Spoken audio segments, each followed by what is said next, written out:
Sophist. Recording by Jeffrey Edwards. Sophist by Plato. Translated by Benjamin Jowett.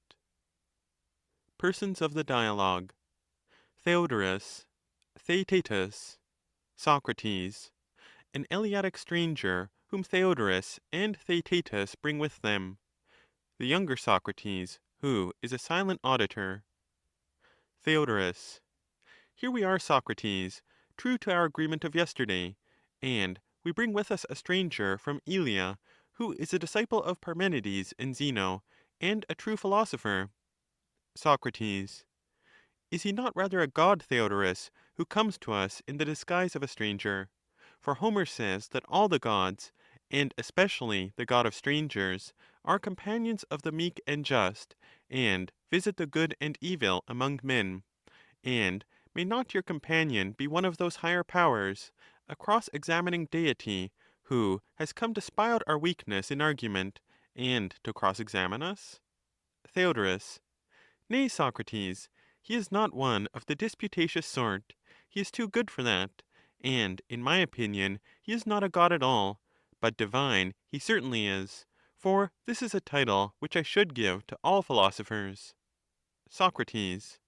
Capital, my friend, and I may add that they are almost as hard to be discerned as the gods, for the true philosophers, and such as are not merely made up for the occasion, appear in various forms unrecognized by the ignorance of men, and they hover about cities, as Homer declares, looking from above upon human life, and some think nothing of them, and others can never think enough.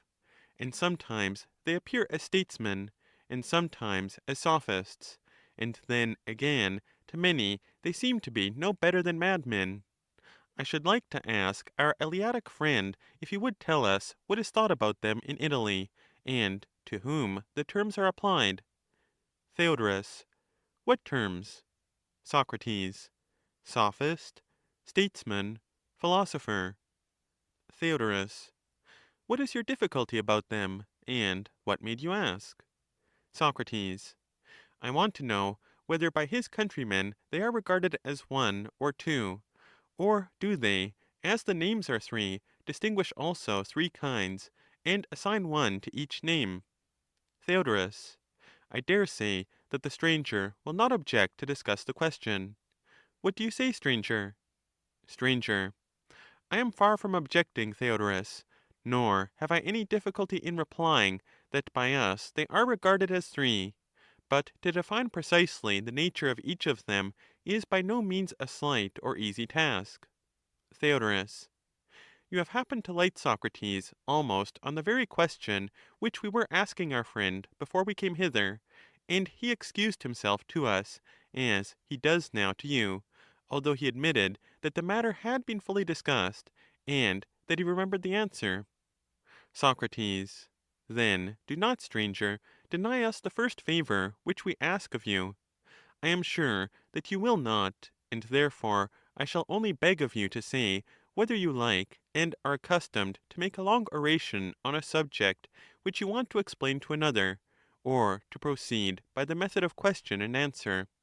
I remember hearing a very noble discussion in which Parmenides employed the latter of the two methods when I was a young man, and he was far advanced in years.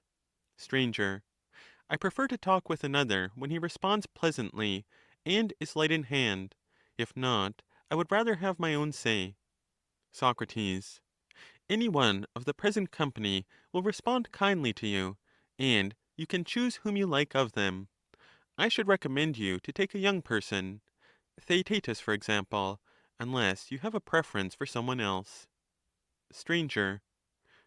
I feel ashamed, Socrates, being a newcomer into your society, instead of talking a little and hearing others talk, to be spinning out a long soliloquy or address as if I wanted to show off. For the true answer will certainly be a very long one, a great deal longer than might be expected from such a short and simple question. At the same time, I fear that I may seem rude and ungracious if I refuse your courteous request, especially after what you have said, for I certainly cannot object to your proposal that Theaetetus should respond, having already conversed with him myself, and being recommended by you to take him. Theaetetus. But are you sure, stranger, that this will be quite so acceptable to the rest of the company as Socrates imagines? Stranger. You hear them applauding, Theaetetus. After that, there is nothing more to be said.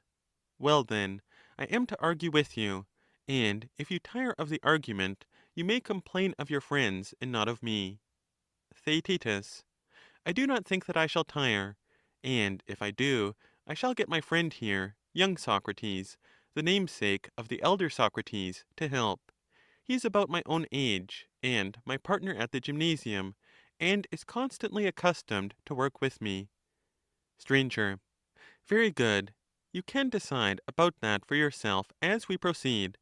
Meanwhile, you and I will begin together and inquire into the nature of the Sophist, first of the three. I should like you to make out what he is, and bring him to light in a discussion. For at present we are only agreed about the name, but of the thing to which we both apply the name, possibly you have one notion and I another, whereas we ought always to come to an understanding about the thing itself in terms of a definition, and not merely about the name minus the definition. Now, the tribe of Sophists, which we are investigating, is not easily caught or defined, and the world has long ago agreed that if great subjects are to be adequately treated, they must be studied in the lesser and easier instances of them before we proceed to the greatest of all. And as I know that the tribe of Sophists is troublesome and hard to be caught, I should recommend that we practice beforehand the method which is to be applied to him on some simple and smaller thing, unless you can suggest a better way. Theaetetus. Indeed, I cannot. Stranger. Then suppose that we work out some lesser example, which will be a pattern of the greater. Theaetetus. Good. Stranger.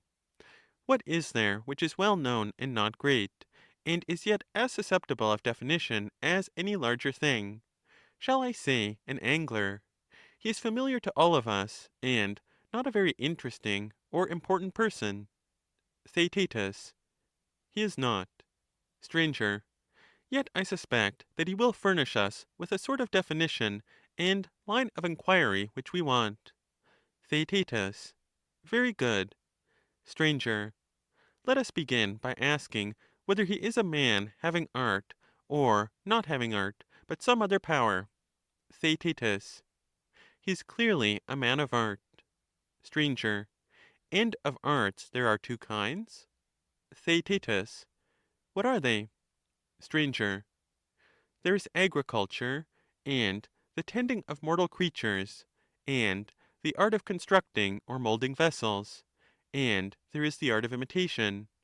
All these may be appropriately called by a single name. Theaetetus. What do you mean? And what is the name? Stranger. He who brings into existence something that did not exist before is said to be a producer, and that which is brought into existence is said to be produced. Theaetetus. True. Stranger. And all the arts which were just now mentioned are characterized by this power of producing? Theaetetus. They are. Stranger. Then let us sum them up under the name of productive or creative art. Theaetetus. Very good. Stranger. Next follows the whole class of learning and cognition. Then comes trade, fighting, hunting. And since none of these produces anything, but is only engaged in conquering by word or deed, or in preventing others from conquering things which exist and have been already produced, in each and all of these branches there appears to be an art which may be called acquisitive. Theaetetus. Yes, that is the proper name. Stranger. Seeing then that all arts are either acquisitive or creative, in which class shall we place the art of the angler? Theaetetus. Clearly in the acquisitive class. Stranger. And the acquisitive may be subdivided into two parts. There is exchange, which is voluntary, and is affected by gifts, hire, purchase, and the other part of acquisitive, which takes by force of word or deed, may be termed conquest? Theaetetus. That is implied in what has been said. Stranger. And may not conquest be again subdivided? Theaetetus. How? Stranger. Open force may be called fighting, and secret force may have the general name of hunting? Theaetetus. Yes. Stranger. And there is no reason why the art of hunting should not be further divided? Theaetetus. How would you make the division? Stranger. Into the hunting of living and of lifeless prey. Theaetetus. Yes, if both kinds exist. Stranger. Of course they exist. But the hunting after lifeless things having no special name, except some sorts of diving and other small matters, may be omitted. The hunting after living things may be called animal hunting. Theaetetus. Yes. Stranger. And animal hunting may be truly said to have two divisions: land animal hunting, which has many kinds and names, and water animal hunting, or the hunting after animals who swim. Theaetetus. True. Stranger. And of swimming animals, one class lives on the wing, and the other in the water? Theaetetus. Certainly. Stranger. Fowling is the general term under which the hunting of all birds is included? Theaetetus. True. Stranger. The hunting of animals who live in the water has the general name of fishing? Theaetetus. Yes. Stranger. And this sort of hunting may be further divided also into two principal kinds? Theaetetus. What are they? Stranger. There is one kind which takes them in nets, another which takes them by a blow. Theaetetus. What do you mean, and how do you distinguish them? Stranger. As to the first kind, all that surrounds and encloses anything to prevent egress may be rightly called an enclosure. Theaetetus. Very true. Stranger.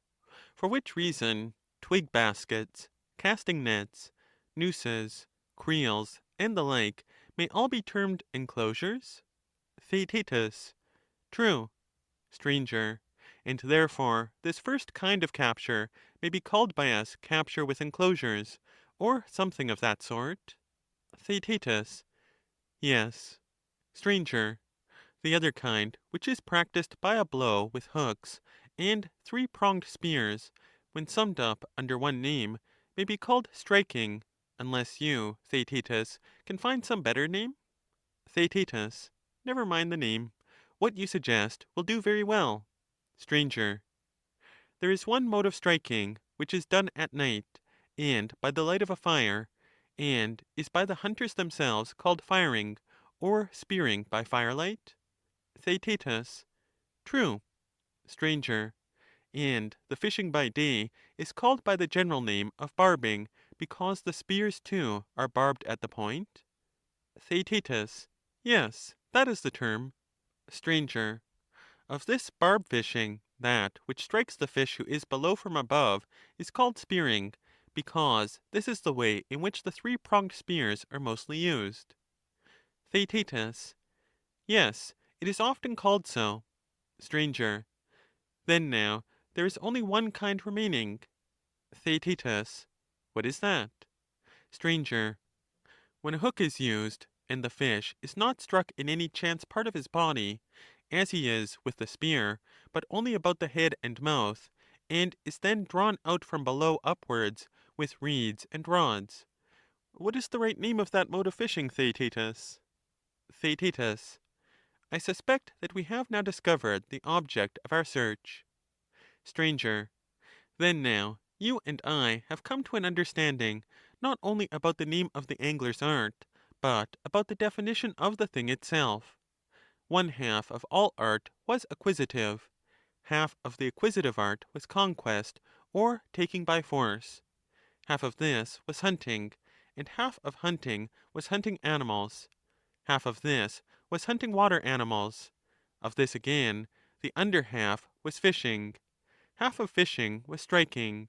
A part of striking was fishing with a barb, and one half of this again, being the kind which strikes with a hook and draws the fish from below upwards, is the art which we have been seeking, and which from the nature of the operation is denoted angling or drawing up.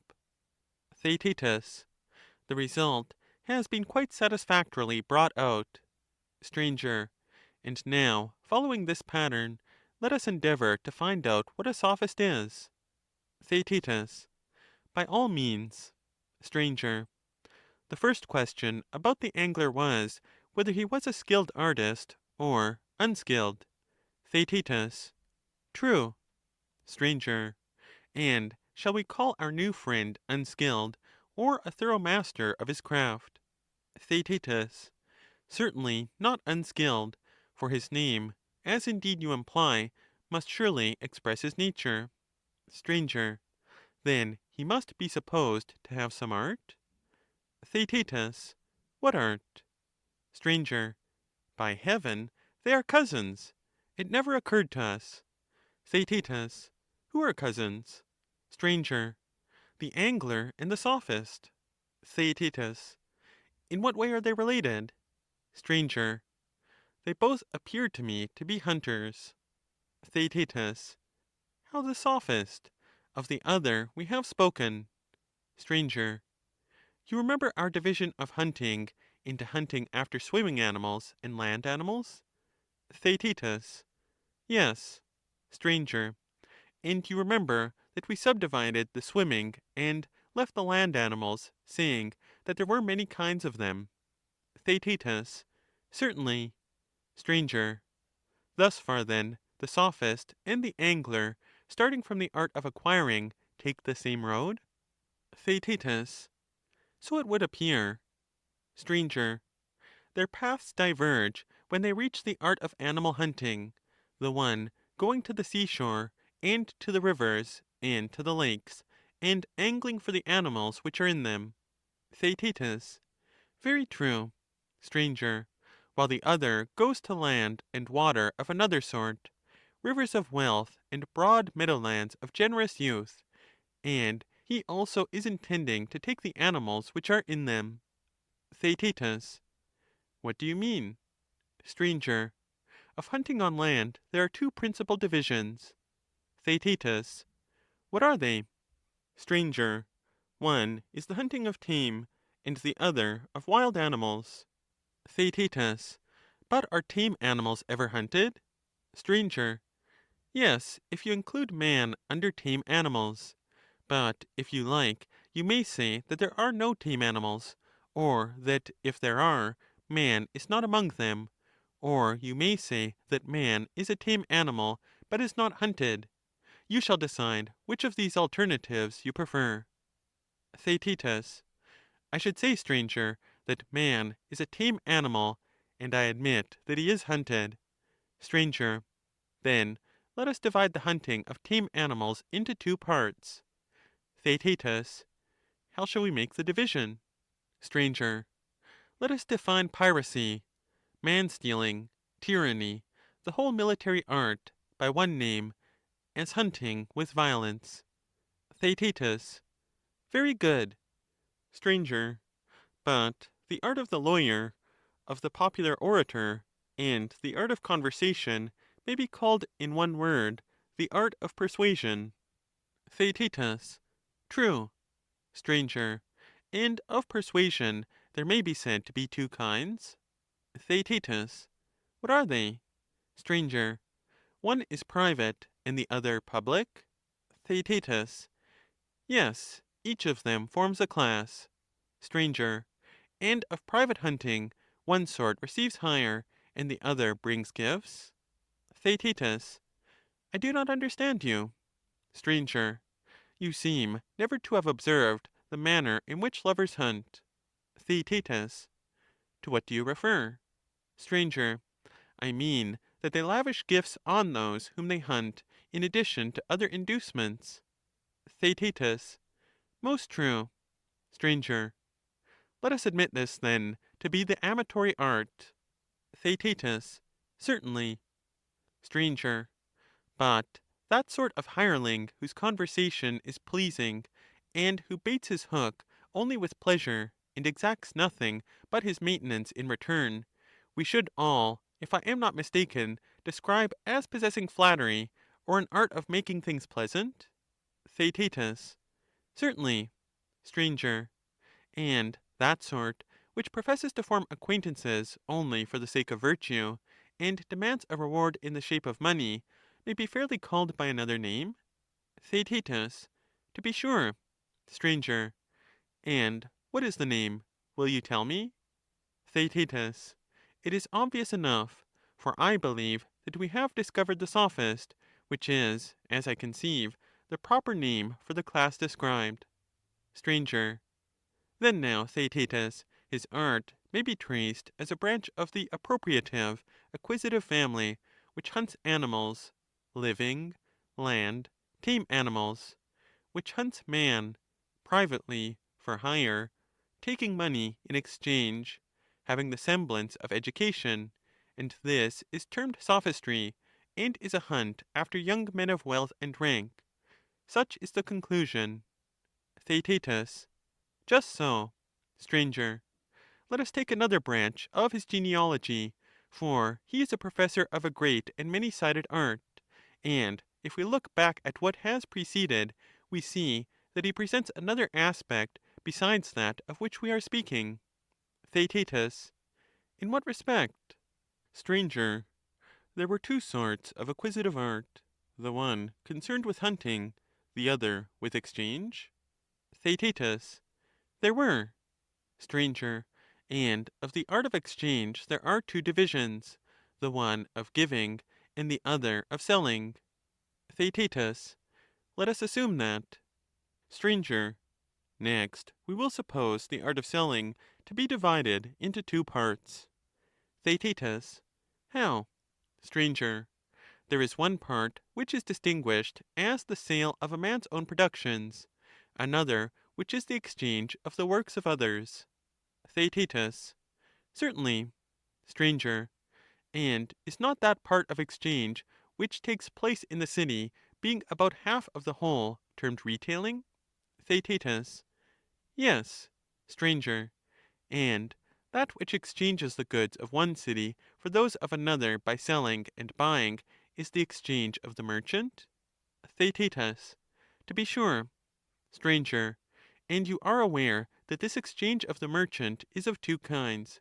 It is partly concerned with food, for the use of the body, and partly with the food of the soul, which is bartered and received in exchange for money.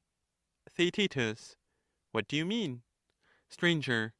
You want to know what is the meaning of food for the soul. The other kind you surely understand? Theaetetus. Yes. Stranger. Take music in general, and painting, and marionette playing, and many other things, which are purchased in one city, and carried away and sold in another. Wares of the soul, which are hawked about either for the sake of instruction or amusement. May not he who takes them about and sells them be quite as truly called a merchant as he who sells meats and drinks? Theaetetus. To be sure he may. Stranger. And would you not call by the same name him who buys up knowledge and goes about from city to city, exchanging his wares for money? Theaetetus. Certainly I should. Stranger. Of this merchandise of the soul, may not one part be fairly termed the art of display?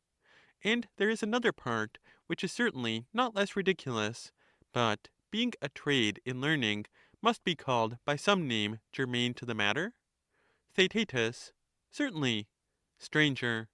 The latter should have two names, one descriptive of the sale of the knowledge of virtue, and the other of the sale of other kinds of knowledge. Theaetetus. Of course. Stranger. The name of art seller corresponds well enough to the latter, but you must try and tell me the name of the other. Theaetetus. He must be the Sophist whom we are seeking. No other name can possibly be right. Stranger. No other. And so this trader in virtue again turns out to be our friend the Sophist, whose art may now be traced from the art of acquisition through exchange, trade, merchandise, to a merchandise of the soul which is concerned with speech and the knowledge of virtue. Theaetetus. Quite true. Stranger. And there may be a third reappearance of him, for he may have settled down in a city, and may fabricate as well as buy these same wares, intending to live by selling them, and he would still be called a sophist? Theaetetus. Certainly.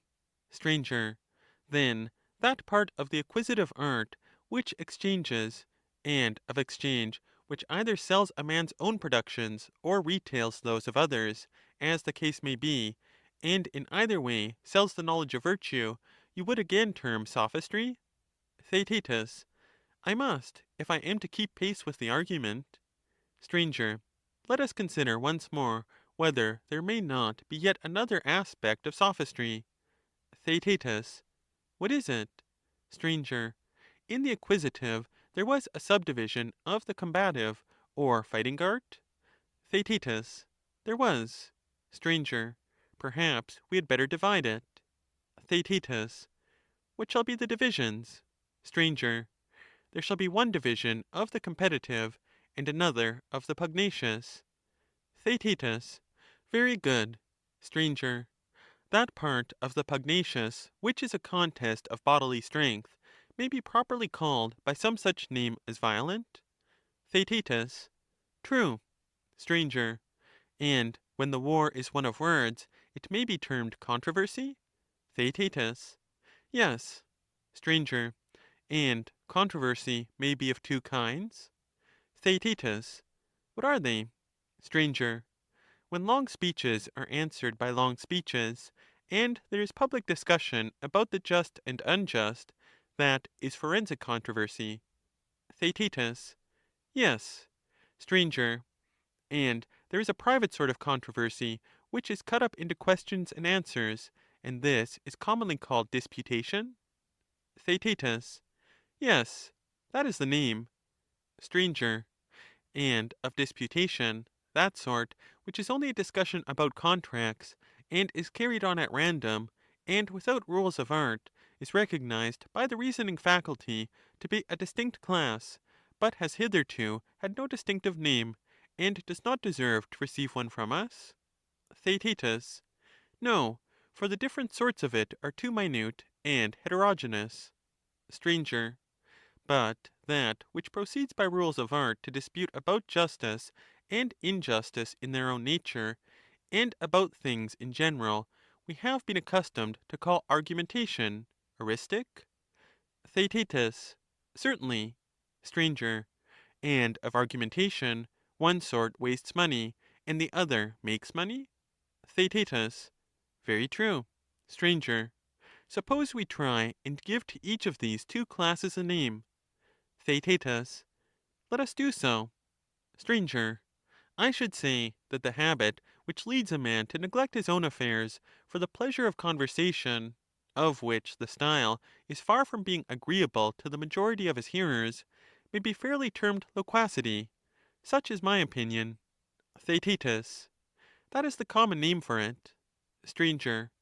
But now, who the other is, who makes money out of private disputation, it is your turn to say. Theaetetus. There is only one true answer. He is the wonderful Sophist, of whom we are in pursuit, and who reappears again for the fourth time. Stranger. Yes, and with a fresh pedigree, for he is the money-making species of the eristic, disputatious, controversial, pugnacious, combative, acquisitive family, as the argument has already proven. Theaetetus. Certainly. Stranger. How true was the observation that he was a many-sided animal, and not to be caught with one hand, as they say. Theaetetus. Then you must catch him with two. Stranger. Yes, we must, if we can. And therefore let us try another track in our pursuit of him. You are aware that there are certain menial occupations which have names among servants? Theaetetus. Yes, there are many such. Which of them do you mean? Stranger. I mean such as sifting, straining, winnowing, threshing. Theaetetus. Certainly. Stranger. And besides these, there are a great many more, such as carding, spinning, adjusting the warp and the woof, and thousands of similar expressions are used in the arts. Theaetetus. Of what are they to be patterns, and what are we going to do with them all? Stranger. I think that in all of these there is implied a notion of division. Theaetetus. Yes. Stranger. Then, if, as I was saying, there is one art which includes all of them, ought not that art to have one name? Theaetetus. And what is the name of the art? Stranger. The art of discerning, or discriminating. Theaetetus. Very good. Stranger. Think whether you cannot divide this. Theaetetus. I should have to think a long while. Stranger. In all the previously named processes, either like has been separated from like, or the better from the worse. Theaetetus. I see now what you mean. Stranger. There is no name for the first kind of separation. Of the second, which throws away the worse and preserves the better, I do know a name. Theaetetus. What is it? Stranger. Every discernment or discrimination of that kind, as I have observed, is called a purification. Theaetetus. Yes, that is the usual expression. Stranger. And any one may see that purification is of two kinds. Theaetetus. Perhaps so, if you were allowed time to think, but I do not see at this moment. Stranger. There are many purifications of bodies which may with propriety be comprehended under a single name. Theaetetus. What are they, and what is their name? Stranger. There is the purification of living bodies in their inward and in their outward parts, of which the former is duly effected by medicine and gymnastic, the latter by the not very dignified art of the bathman. And there is the purification of inanimate substances. To this the arts of fulling and of furbishing in general attend in a number of minute particulars, having a variety of names, which are thought ridiculous. Theaetetus. Very true. Stranger. There can be no doubt that they are thought ridiculous, Theaetetus. But then the dialectical art never considers whether the benefit to be derived from the purge is greater or less than that to be derived from the sponge, and has not more interest in the one than in the other. Her endeavor is to know what is and is not kindred in all arts, with a view to the acquisition of intelligence, and having this in view, she honors them all alike, and when she makes comparisons, she counts one of them not a whit more ridiculous than another. Nor does she esteem him who adduces as his example of hunting the general's art at all more decorous than another who cites that of the vermin destroyer, but only as the greater pretender of the two. And as to your question concerning the name which was to comprehend all these arts of purification, whether of animate or inanimate bodies, the art of dialectic is in no wise particular about fine words, if she may be only allowed to have a general name for all other purifications, binding them up together and separating them off from the purification of the soul or intellect. For this is the purification at which she wants to arrive, and this we should understand to be her aim. Theaetetus. Yes, I understand. And I agree that there are two sorts of purification, and that one of them is concerned with the soul, and that there is another which is concerned with the body. Stranger. Excellent. And now listen to what I am going to say, and try to divide further the first of the two. Theaetetus. Whatever line of division you suggest, I will endeavor to assist you. Stranger. Do we admit that virtue is distinct from vice in the soul? Theaetetus. Certainly. Stranger.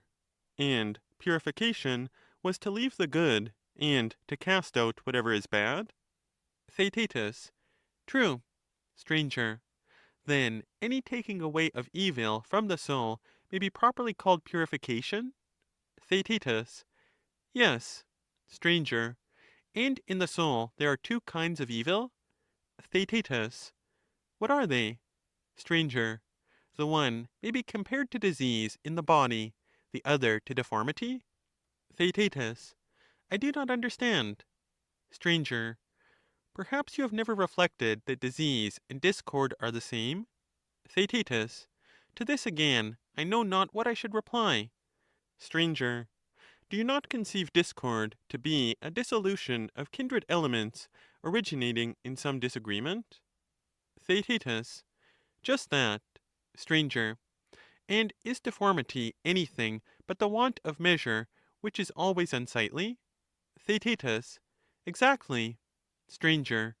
And do we not see that opinion is opposed to desire, pleasure to anger, reason to pain, and that all these elements are opposed to one another in the souls of bad men? Theaetetus. Certainly. Stranger. And yet they must all be akin? Theaetetus. Of course. Stranger. Then we shall be right in calling vice a discord and disease of the soul? Theaetetus. Most true. Stranger. And when things having motion and aiming at an appointed mark continually miss their aim and glance aside, shall we say that this is the effect of symmetry among them, or of the want of symmetry? Theaetetus. Clearly of the want of symmetry. Stranger. But surely we know that no soul is voluntarily ignorant of anything? Theaetetus. Certainly not. Stranger. And what is ignorance but the aberration of a mind which is bent on truth, and in which the process of understanding is perverted? Theaetetus. True. Stranger. Then we are to regard an unintelligent soul as deformed and devoid of symmetry? Theaetetus. Very true. Stranger. Then there are these two kinds of evil in the soul, the one which is generally called vice, and is obviously a disease of the soul. Theaetetus. Yes. Stranger. And there is the other, which they call ignorance, and which, because existing only in the soul, they will not allow to be vice. Theaetetus. I certainly admit what I at first disputed, that there are two kinds of vice in the soul, and that we ought to consider cowardice, intemperance, and injustice to be all alike forms of disease in the soul, and ignorance, of which there are all sorts of varieties, to be deformity. Stranger. And in the case of the body, are there not two arts, which have to do with the two bodily states? Theaetetus. What are they? Stranger. There is gymnastic, which has to do with deformity, and medicine, which has to do with disease. Theaetetus. True. Stranger. And where there is insolence, and injustice, and cowardice, is not chastisement the art which is most required? Theaetetus. That certainly appears to be the opinion of mankind. Stranger. Again, of the various kinds of ignorance, may not instruction be rightly said to be the remedy? Theaetetus. True. Stranger. And of the art of instruction shall we say that there is one or many kinds? At any rate, there are two principal ones. Think. Theaetetus. I will. Stranger. I believe that I can see how we shall soonest arrive at the answer to this question. Theaetetus. How? Stranger. If we can discover a line which divides ignorance into two halves, for a division of ignorance into two parts will certainly imply that the art of instruction is also twofold, answering to the two divisions of ignorance. Theaetetus. Well, and do you see what you are looking for? Stranger. I do seem to myself to see one very large and bad sort of ignorance, which is quite separate, and may be weighed in the scale against all other sorts of ignorance put together. Theaetetus. What is it? Stranger. When a person supposes that he knows, and does not know, this appears to be the great source of all the errors of the intellect. Theaetetus. True. Stranger. And this, if I am not mistaken, is the kind of ignorance which specially earns the title of stupidity. Theaetetus. True. Stranger. What name, then, shall be given to the sort of instruction which gets rid of this? Theaetetus. The instruction which you mean, stranger, is, I should imagine, not the teaching of handicraft arts, but what, thanks to us, has been termed education in this part of the world. Sir. Yes, Theaetetus, and by nearly all Hellenes. But we have still to consider whether education admits of any further division. Theaetetus. We have. Sir. I think that there is a point at which such a division is possible. Theaetetus. Where? Sir. Of education, one method appears to be rougher, and another smoother. Theaetetus. How are we to distinguish the two? Sir. There is the time-honored mode which our fathers commonly practice towards their sons, and which is still adopted by many, either of roughly reproving their errors, or of gently advising them, which varieties may be correctly included under the general term of admonition. Theaetetus. True. Sir. But whereas some appear to have arrived at the conclusion that all ignorance is involuntary, and that no one who thinks himself wise is willing to learn any of those things in which he is conscious of his own cleverness, and that the admonitory sort of instruction gives much trouble and does little good. Theaetetus. There they are quite right. Sir. Accordingly, they set to work to eradicate the spirit of conceit in another way. Theaetetus. In what way? Sir. They cross-examine a man's words, when he thinks that he is saying something, and is really saying nothing, and easily convict him of inconsistencies in his opinions. These they then collect by the dialectical process, and, placing them side by side, show that they contradict one another about the same things, in relation to the same things, and in the same respect. He, seeing this, is angry with himself, and grows gentle towards others, and thus is entirely delivered from great prejudices and harsh notions, in a way which is most amusing to the hearer, and produces the most lasting good effect on the person who is the subject of the operation. For as the physician considers that the body will receive no benefit from taking food until the internal obstacles have been removed, so the purifier of the soul is conscious that his patient will receive no benefit from the application of knowledge until he is refuted, and from refutation learns modesty. He must be purged of his prejudices first, and made to think that he knows only what he knows, and no more. Theaetetus. That is certainly the best and wisest state of mind. Sir. For all these reasons, Theaetetus, we must admit that refutation is the greatest and chiefest of purifications, and he who has not been refuted, though he be the great king himself, is in an awful state of impurity. He is uninstructed and deformed in those things in which he, who would be truly blessed, ought to be fairest and purest. Theaetetus. Very true. Sir. And who are the ministers of this art? I am afraid to say the Sophists? Theaetetus. Why? Sir. Lest we should assign to them too high a prerogative. Theaetetus. Yet the Sophist has a certain likeness to our minister of purification. Sir. Yes, the same sort of likeness which a wolf, who is the fiercest of animals, has to a dog, who is the gentlest. But he who would not be found tripping ought to be very careful in this matter of comparisons, for they are most slippery things. Nevertheless, let us assume that the Sophists are the men. I say this provisionally, for I think that the line which divides them will be marked enough if proper care is taken. Theaetetus. Likely enough. Sir. Let us grant, then, that from the discerning art comes purification, and from purification let there be separated off a part which is concerned with the soul. Of this mental purification instruction is a portion, and of instruction education, and of education that refutation of vain conceit which has been discovered in the present argument. And let this be called by you and me the nobly descended art of sophistry. Theaetetus. Very well, and yet, considering the number of forms in which he has presented himself, I begin to doubt how I can, with any truth or confidence, describe the real nature of the Sophist. Stranger. You naturally feel perplexed, and yet I think that he must be still more perplexed in his attempt to escape us. For as the proverb says, when every way is blocked, there is no escape. Now then is the time of all others to set upon him. Theaetetus. True. Stranger.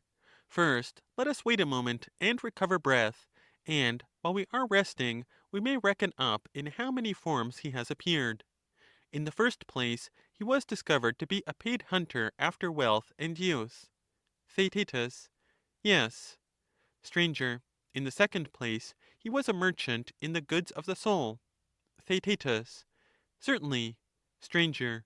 In the third place, he has turned out to be a retailer of the same sort of wares. Theaetetus. Yes, and in the fourth place, he himself manufactured the learned wares which he sold. Stranger. Quite right. I will try and remember the fifth myself.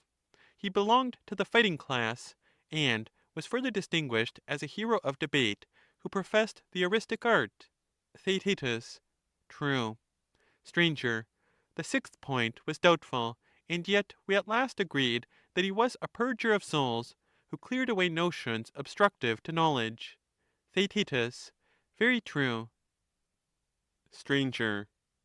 Do you not see that when the professor of any art has one name and many kinds of knowledge, there must be something wrong? The multiplicity of names which is applied to him shows that the common principle to which all these branches of knowledge are tending is not understood. Theaetetus. I should imagine this to be the case. Stranger. At any rate, we will understand him, and no indolence shall prevent us. Let us begin again, then, and re-examine some of our statements concerning the Sophist. There was one thing which appeared to me especially characteristic of him. Theaetetus. To what are you referring? Stranger. We were saying of him, if I am not mistaken, that he was a disputer? Theaetetus. We were. Stranger. And does he not also teach others the art of disputation? Theaetetus.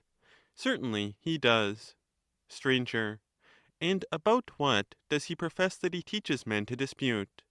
To begin at the beginning, does he make them able to dispute about divine things, which are invisible to men in general? Theaetetus. At any rate, he is said to do so. Stranger. And what do you say of the visible things in heaven and earth, and the like? Theaetetus. Certainly he disputes and teaches to dispute about them. Stranger. Then, again, in private conversation, when any universal assertion is made about generation and essence, we know that such persons are tremendous argufiers, and are able to impart their own skill to others. Theaetetus. Undoubtedly. Stranger. And do they not profess to make men able to dispute about law, and about politics in general? Theaetetus. Why, no one would have anything to say to them if they did not make these professions. Stranger. In all and every art, what the craftsman ought to say in answer to any question is written down in a popular form, and he who likes may learn. Theaetetus. I suppose that you are referring to the precepts of Protagoras about wrestling and the other arts? Stranger. Yes, my friend, and about a good many other things.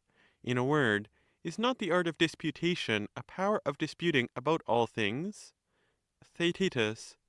Certainly there does not seem to be much which is left out. Stranger. But, oh, my dear youth, do you suppose this possible? For perhaps your young eyes may see things which to our duller sight do not appear. Theaetetus. To what are you alluding? I do not think that I understand your present question. Stranger. I ask whether anybody can understand all things. Theaetetus. Happy would mankind be if such a thing were possible. Stranger. But how can any one who is ignorant dispute in a rational manner against him who knows? Theaetetus. He cannot. Stranger. Then why has the sophistical art such a mysterious power? Theaetetus. To what do you refer? Stranger. How do the Sophists make young men believe in their supreme and universal wisdom? For if they neither disputed, nor were thought to dispute rightly, or, being thought to do so, were deemed no wiser for their controversial skill, then, to quote your own observation, no one would give them money, or be willing to learn their art. Theaetetus. They certainly would not. Stranger. But they are willing. Theaetetus. Yes, they are. Stranger. Yes, and the reason, as I should imagine, is that they are supposed to have knowledge of those things about which they dispute? Theaetetus. Certainly. Stranger. And they dispute about all things? Theaetetus. True. Stranger. And therefore, to their disciples, they appear to be all wise? Theaetetus. Certainly. Stranger. But they are not, for that was shown to be impossible. Theaetetus. Impossible, of course. Stranger. Then the Sophist has been shown to have a sort of conjectural or apparent knowledge only of all things, which is not the truth?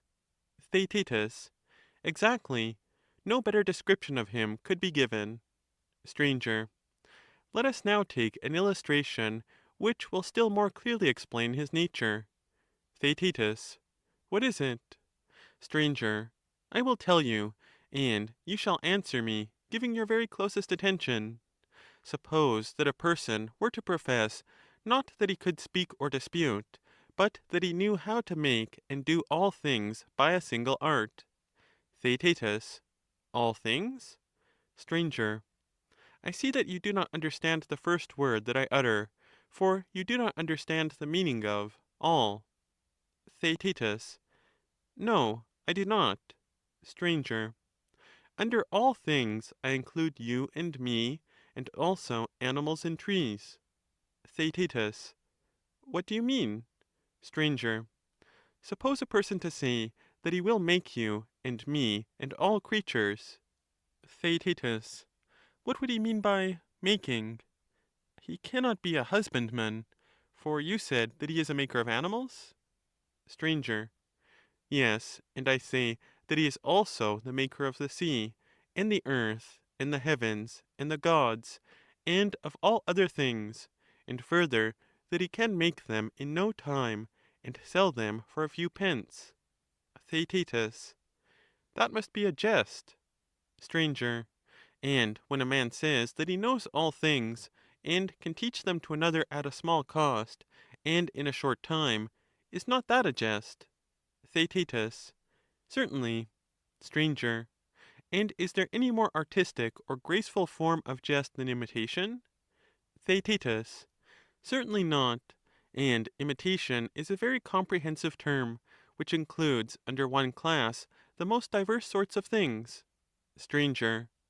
We know, of course, that he who professes by one art to make all things is really a painter, and by the painter's art makes resemblances of real things, which have the same name with them. And he can deceive the less intelligent sort of young children, to whom he shows his pictures at a distance, into the belief that he has the absolute power of making whatever he likes. Theaetetus. Certainly. Stranger. And may there not be supposed to be an imitative art of reasoning? Is it not possible to enchant the hearts of young men by words poured through their ears, when they are still at a distance from the truth of facts, by exhibiting to them fictitious arguments, and making them think that they are true, and that the speaker is the wisest of men in all things? Theaetetus. Yes, why should there not be another such art? Stranger. But as time goes on, and their hearers advance in years, and come into closer contact with realities, and have learnt by sad experience to see and feel the truth of things, are not the greater part of them compelled to change many opinions which they formerly entertained, so that the great appears small to them, and the easy difficult, and all their dreamy speculations are overturned by the facts of life? Theaetetus.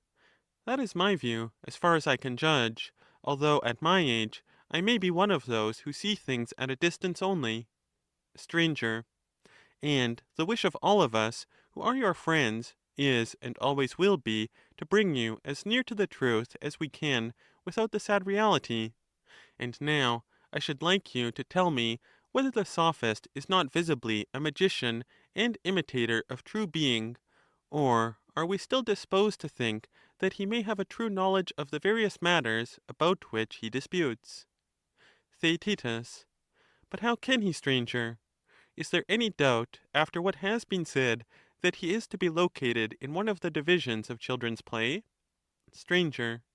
Then we must place him in the class of magicians and mimics. Theaetetus. Certainly we must. Stranger. And now our business is not to let the animal out, for we have got him in a sort of dialectical net, and there is one thing which he decidedly will not escape.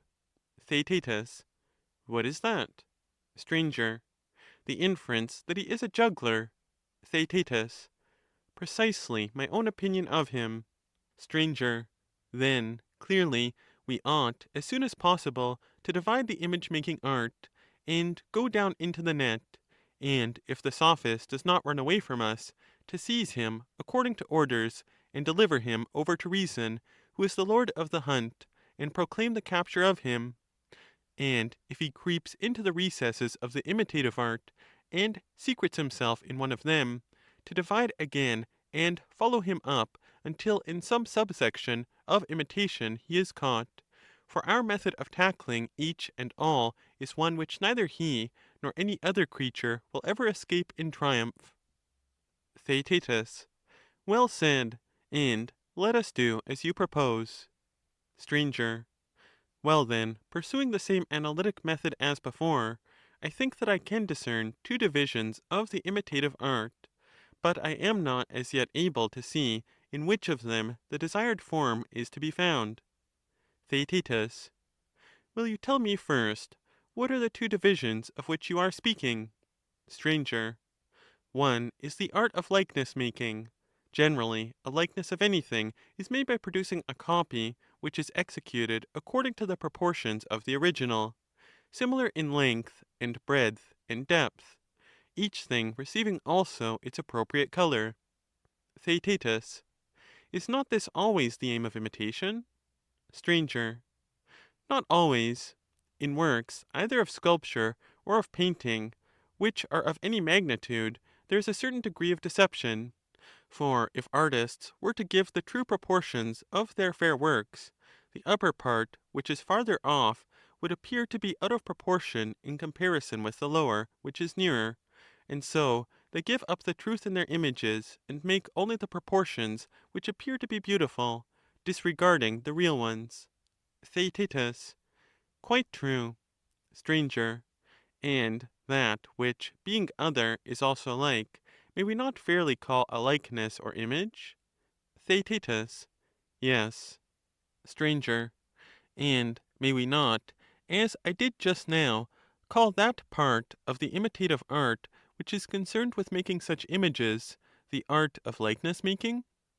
Theaetetus. Let that be the name. Stranger.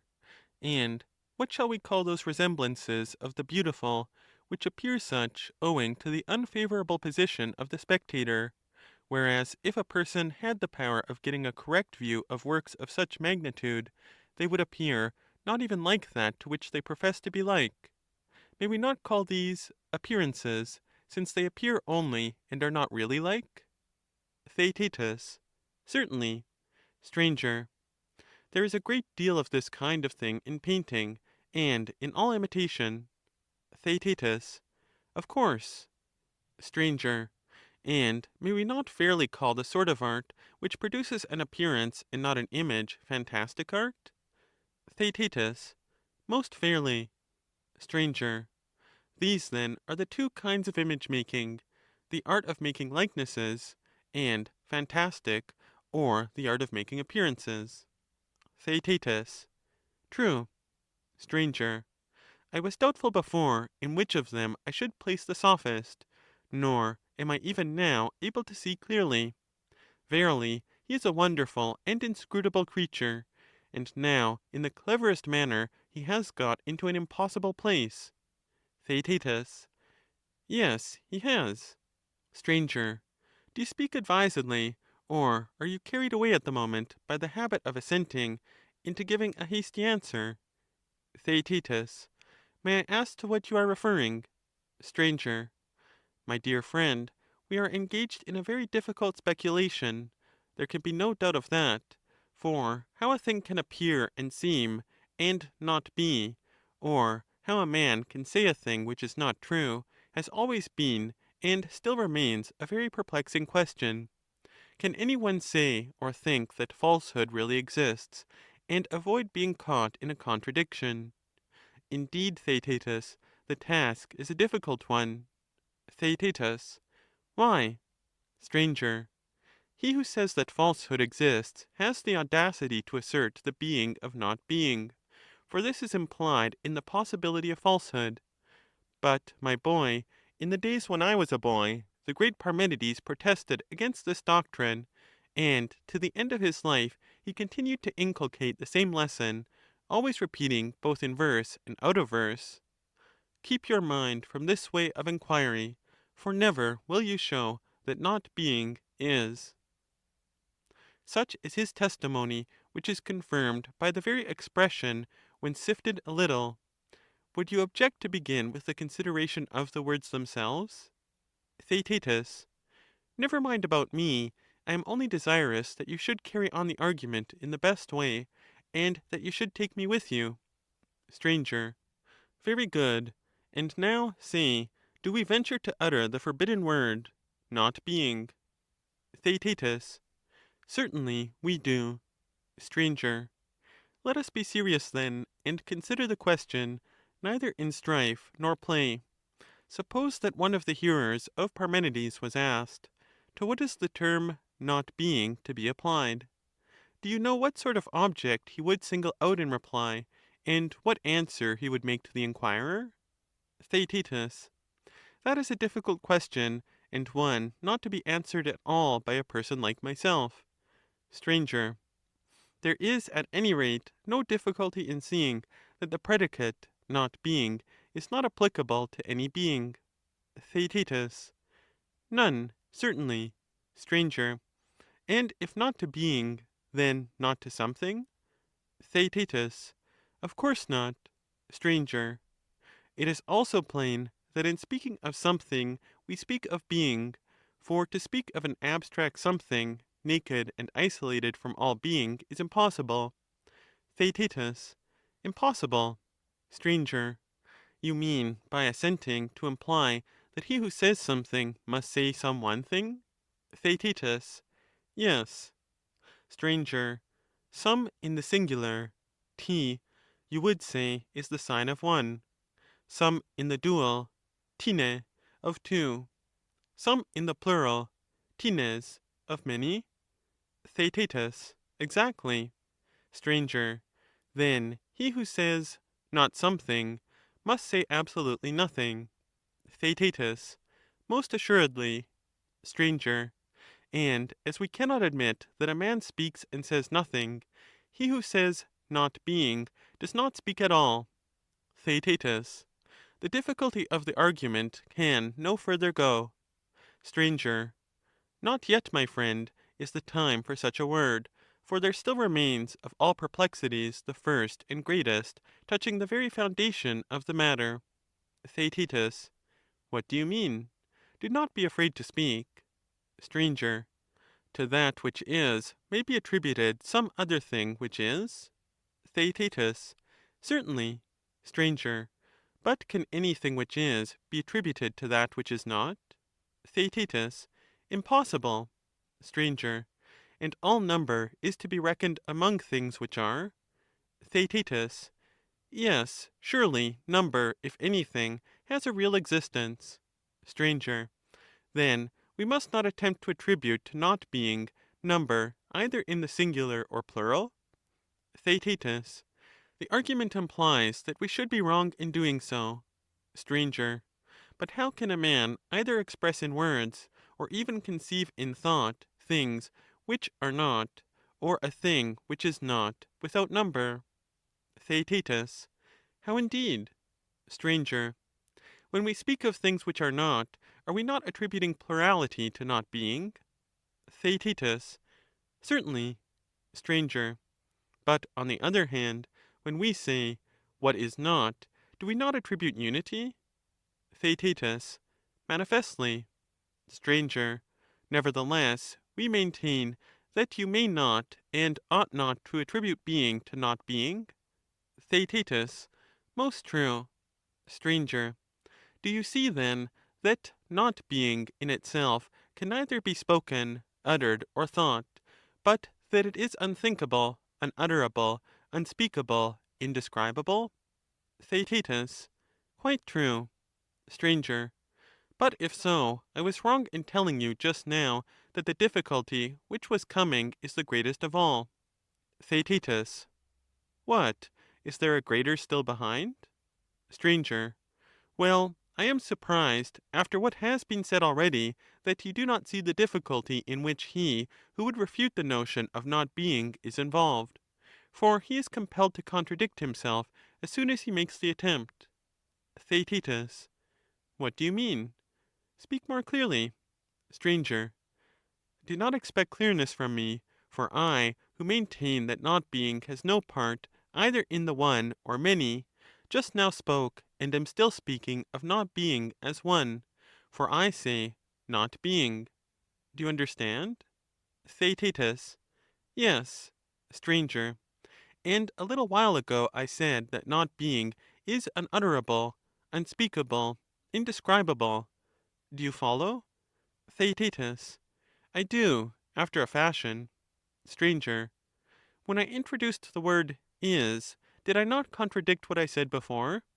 Theaetetus. Clearly. Stranger. And in using the singular verb, did I not speak of not being as one? Theaetetus. Yes. Stranger. And when I spoke of not being as indescribable, and unspeakable, and unutterable, in using each of these words in the singular, did I not refer to not being as one? Theaetetus. Certainly. Stranger. And yet we say that, strictly speaking, it should not be defined either as one or many, and should not even be called it, for the use of the word it would imply a form of unity.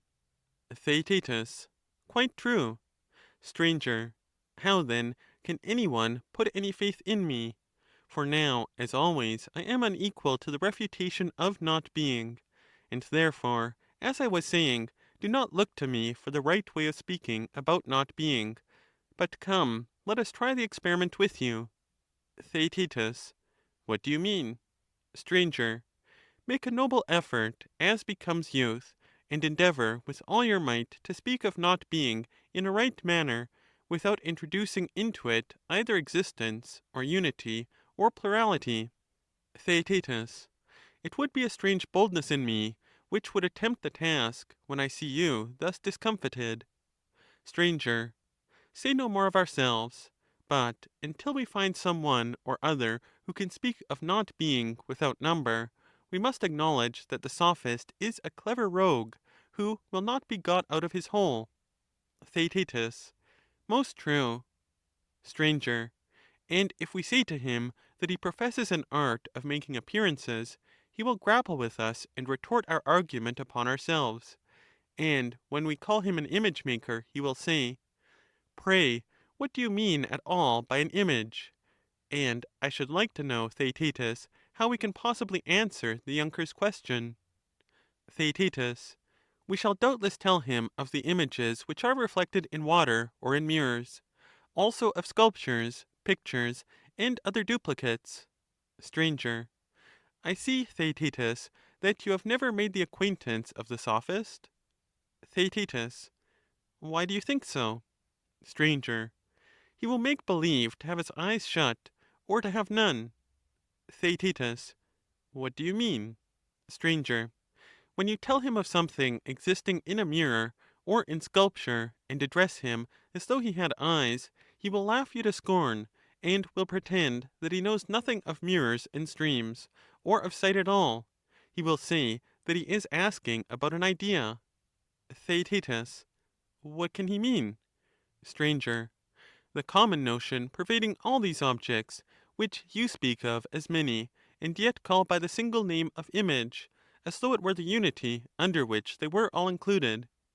How will you maintain your ground against him? Theaetetus. How, stranger, can I describe an image except as something fashioned in the likeness of the true? Stranger. And do you mean this something to be some other true thing, or what do you mean? Theaetetus. Certainly not another true thing, but only a resemblance. Stranger. And you mean by true that which really is? Theaetetus. Yes. Stranger. And the not true is that which is the opposite of the true? Theaetetus. Exactly. Stranger. A resemblance, then, is not really real, if, as you say, not true? Theaetetus. Nay, but it is in a certain sense. Stranger. You mean to say, not in a true sense? Theaetetus. Yes, it is in reality only an image. Stranger. Then what we call an image is in reality really unreal. Theaetetus. In what a strange complication of being and not being we are involved. Stranger. Strange? I should think so. See how, by his reciprocation of opposites, the many-headed sophist has compelled us, quite against our will, to admit the existence of not being. Theaetetus. Yes, indeed, I see. Stranger. The difficulty is how to define his art without falling into a contradiction. Theaetetus. How do you mean? And where does the danger lie? Stranger.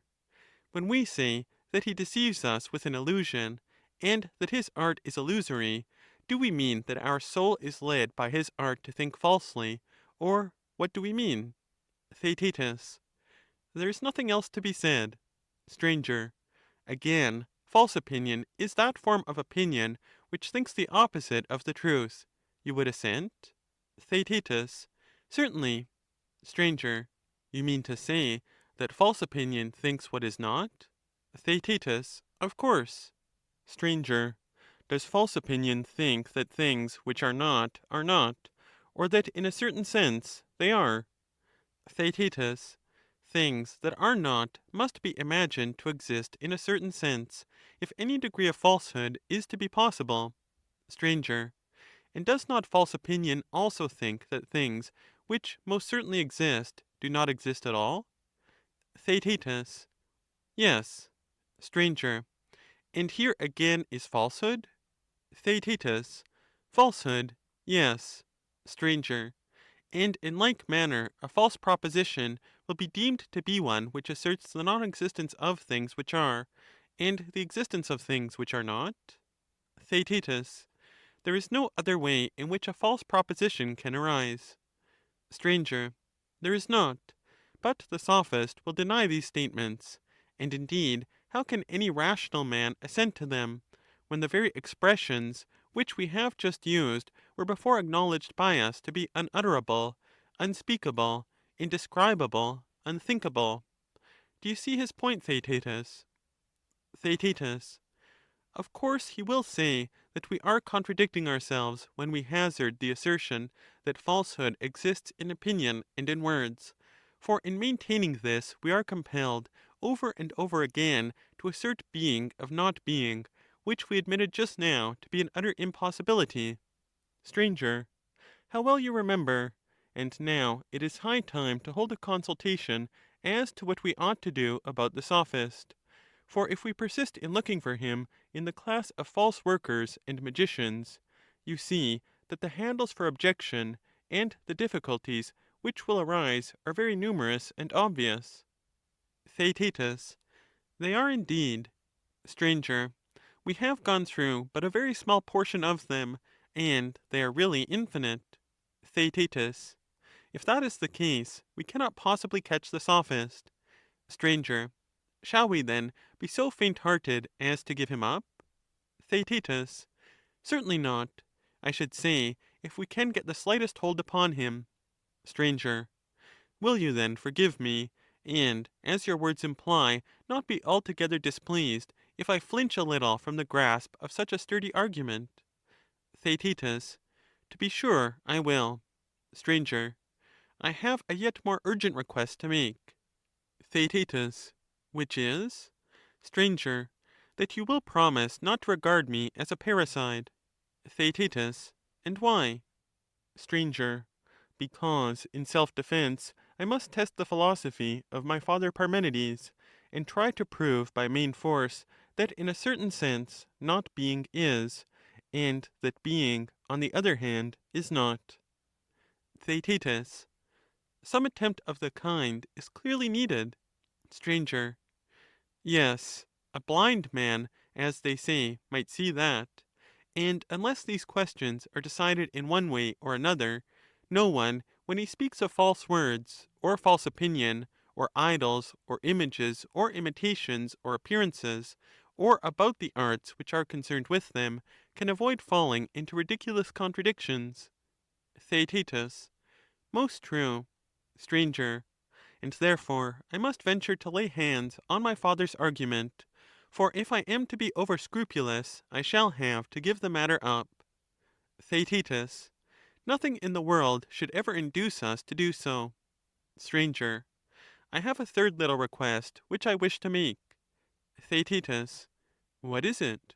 Stranger. You heard me say what I have always felt and still feel, that I have no heart for this argument? Theaetetus. I did. Stranger. I tremble at the thought of what I have said, and expect that you will deem me mad when you hear of my sudden changes and shiftings. Let me therefore observe that I am examining the question entirely out of regard for you. Theaetetus. There is no reason for you to fear that I shall impute any impropriety to you, if you attempt this refutation and proof. Take heart, therefore, and proceed. Stranger. And where shall I begin the perilous enterprise? I think that the road which I must take is— Theaetetus. Which? Let me hear. Stranger. I think that we had better, first of all, consider the points which at present are regarded as self-evident, lest we may have fallen into some confusion, and be too ready to assent to one another, fancying that we are quite clear about them. Theaetetus. Say more distinctly what you mean. Stranger. I think that Parmenides, and all who ever yet undertook to determine the number and nature of existences, talk to us in rather a light and easy strain. Theaetetus. How? Stranger. As if we had been children, to whom they repeated each his own mythus or story. One said that there were three principles, and that at one time there was war between certain of them, and then again there was peace, and they were married and begat children, and brought them up. And another spoke of two principles, a moist and a dry, or a hot and a cold, and made them marry and cohabit.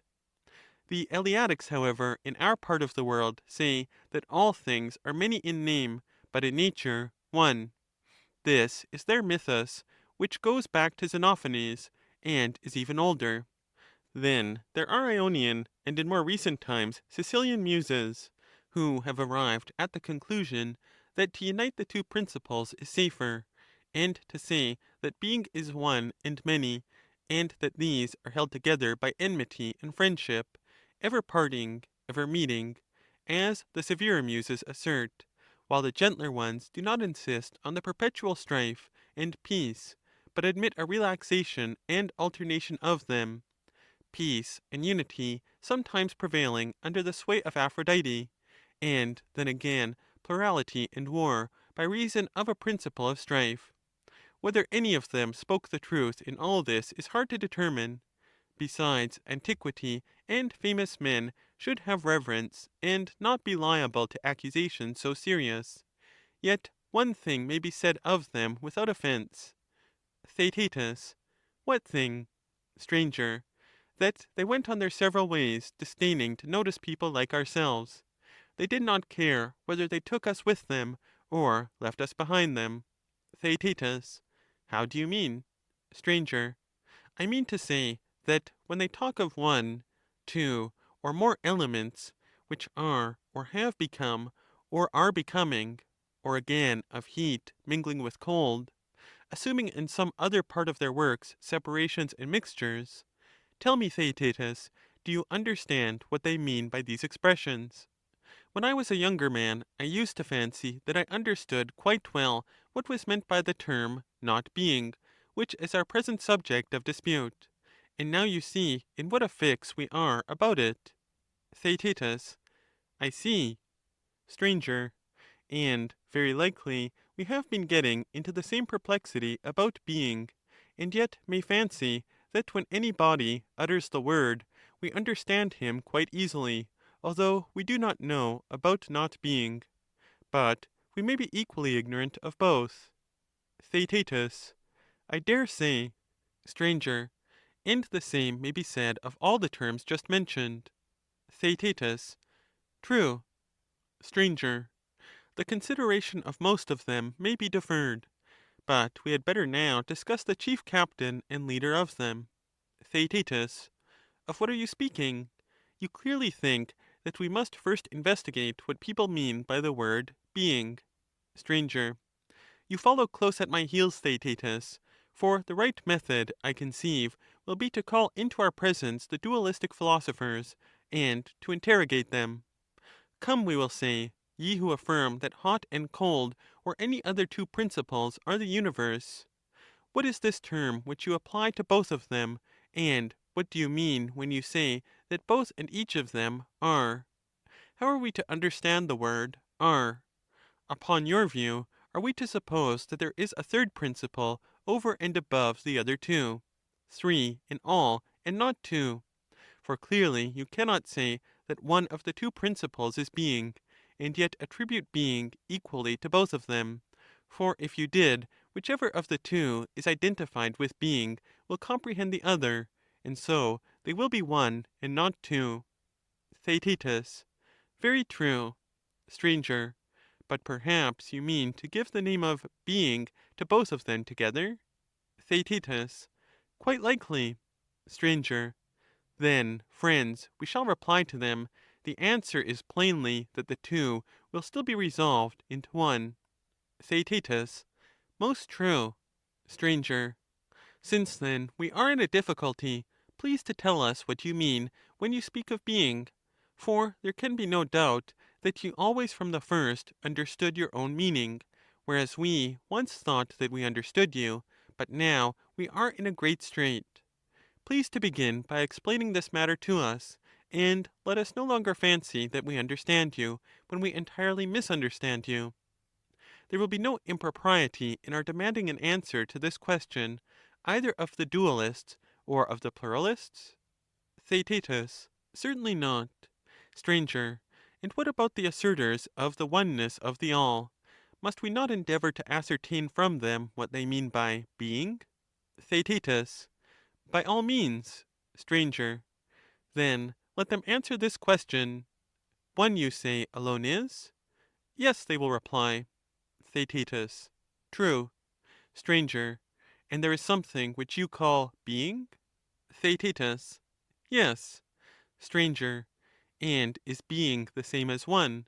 And do you apply two names to the same thing? Theaetetus, what will be their answer, stranger? Stranger, it is clear, Theaetetus, that he who asserts the unity of being will find a difficulty in answering this or any other question. Theaetetus, why so? Stranger, to admit of two names, and to affirm that there is nothing but unity, is surely ridiculous. Theaetetus, certainly. Stranger, and equally irrational to admit that a name is anything? Theaetetus, how so? Stranger, to distinguish the name from the thing implies duality? Theaetetus, yes. Stranger, and yet he who identifies the name with the thing will be compelled to say that it is the name of nothing, or if he says that it is the name of something, even then the name will only be the name of a name, and of nothing else? Theaetetus, true. Stranger, and the one will turn out to be only one of one, and, being absolute unity, will represent a mere name? Theaetetus, certainly. Stranger.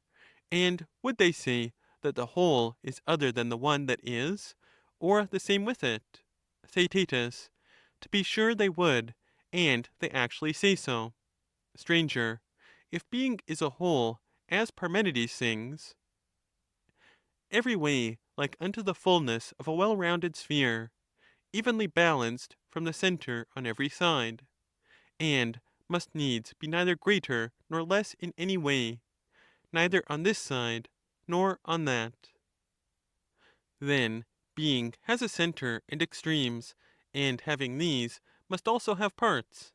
Theaetetus. True. Stranger. Yet that which has parts may have the attribute of unity in all the parts, and in this way being all and a whole may be one? Theaetetus. Certainly. Stranger. But that of which this is the condition cannot be absolute unity? Theaetetus. Why not? Stranger. Because, according to right reason, that which is truly one must be affirmed to be absolutely indivisible? Theaetetus. Certainly. Stranger. But this indivisible, if made up of many parts, will contradict reason? Theaetetus. I understand. Stranger. Shall we say that being is one and a whole, because it has the attribute of unity? Or shall we say that being is not a whole at all? Theaetetus. That is a hard alternative to offer. Stranger. Most true, for being, having in a certain sense the attribute of one, is yet proved not to be the same as one, and the all is therefore more than one. Theaetetus. Yes. Stranger. And yet, if being be not a whole, through having the attribute of unity, and there be such a thing as an absolute whole, being lacks something of its own nature? Theaetetus. Certainly. Stranger. Upon this view, again, being, having a defect of being, will become not being? Theaetetus. True. Stranger. And again, the all becomes more than one, for being and the whole will each have their separate nature? Theaetetus. Yes. Stranger.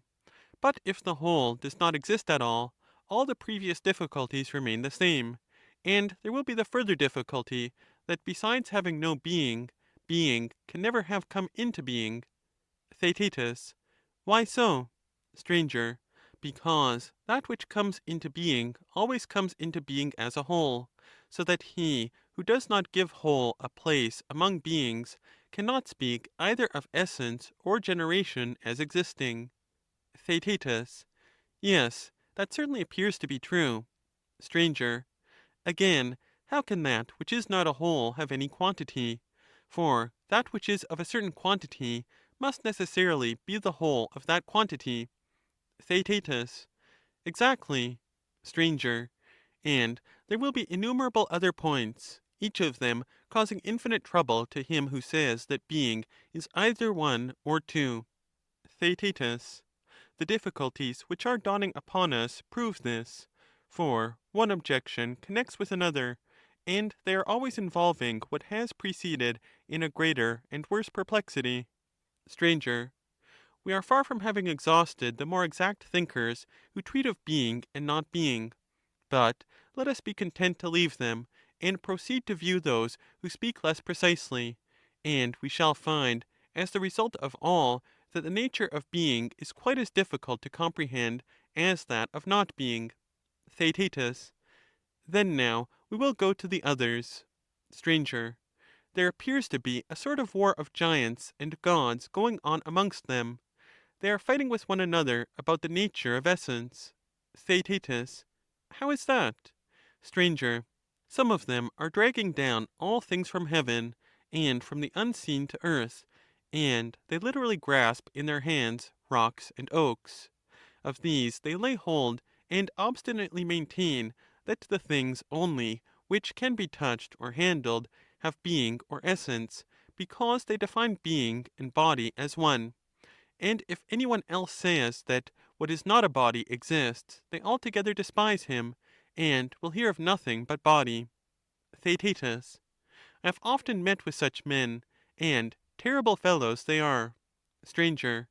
And that is the reason why their opponents cautiously defend themselves from above, out of an unseen world, mightily contending that true essence consists of certain intelligible and incorporeal ideas. The bodies of the materialists, which by them are maintained to be the very truth, they break up into little bits by their arguments, and affirm them to be, not essence, but generation and motion. Between the two armies, Theaetetus, there is always an endless conflict raging concerning these matters. Theaetetus. True. Stranger. Let us ask each party in turn to give an account of that which they call essence. Theaetetus. How shall we get it out of them? Stranger. With those who make being to consist in ideas, there will be less difficulty, for they are civil people enough. But there will be very great difficulty, or rather an absolute impossibility, in getting an opinion out of those who drag everything down to matter. Shall I tell you what we must do? Theaetetus. What? Stranger. Let us, if we can, really improve them. But if this is not possible, let us imagine them to be better than they are, and more willing to answer in accordance with the rules of argument. And then their opinion will be more worth having, for that which better men acknowledge has more weight than that which is acknowledged by inferior men.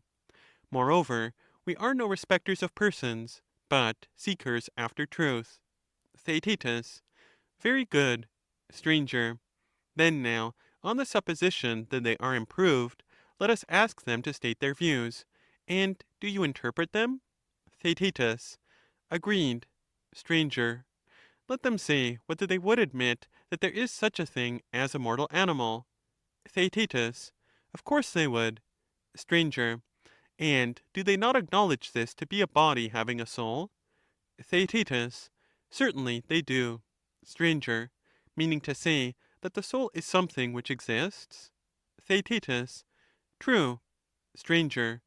And do they not say that one soul is just, and another unjust, and that one soul is wise, and another foolish? Theaetetus. Certainly. Stranger. And that the just and wise soul becomes just and wise by the possession of justice and wisdom, and the opposite under opposite circumstances? Theaetetus. Yes, they do. Stranger. But surely that which may be present, or may be absent, will be admitted by them to exist? Theaetetus. Certainly. Stranger. And allowing that justice, wisdom, the other virtues, and their opposites exist, as well as a soul in which they inhere, do they affirm any of them to be visible and tangible, or are they all invisible? Theaetetus. They would say that hardly any of them are visible. Stranger. And would they say that they are corporeal? Theaetetus. They would distinguish. The soul would be said by them to have a body. But as to the other qualities of justice, wisdom, and the like, about which you asked, they would not venture either to deny their existence, or to maintain that they were all corporeal. Stranger. Verily, Theaetetus, I perceive a great improvement in them. The real aborigines, children of the dragon's teeth, would have been deterred by no shame at all, but would have obstinately asserted that nothing is which they are not able to squeeze in their hands. Theaetetus. That is pretty much their notion. Stranger. Let us push the question, for if they will admit that any, even the smallest particle of being, is incorporeal, it is enough.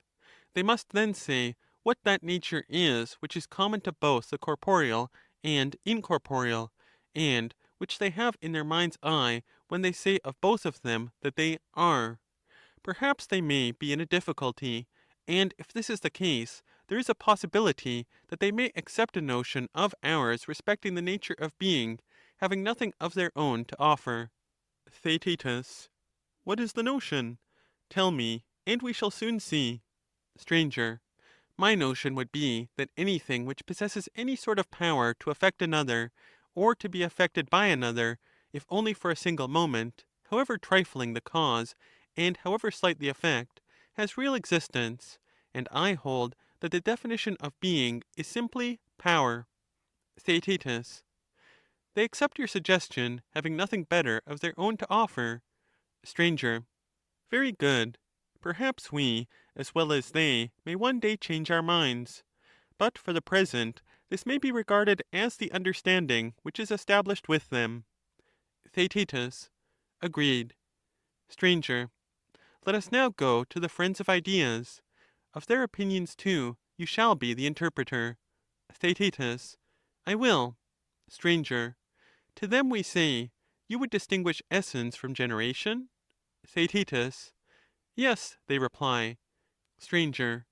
And you would allow that we participate in generation with the body, and through perception, but we participate with the soul through thought in true essence, and essence you would affirm to be always the same and immutable, whereas generation or becoming varies? Theaetetus. Yes, that is what we should affirm. Stranger. Well, fair sirs, we say to them, what is this participation which you assert of both? Do you agree with our recent definition? Theaetetus. What definition? Stranger. We said that being was an active or passive energy arising out of a certain power which proceeds from elements meeting with one another.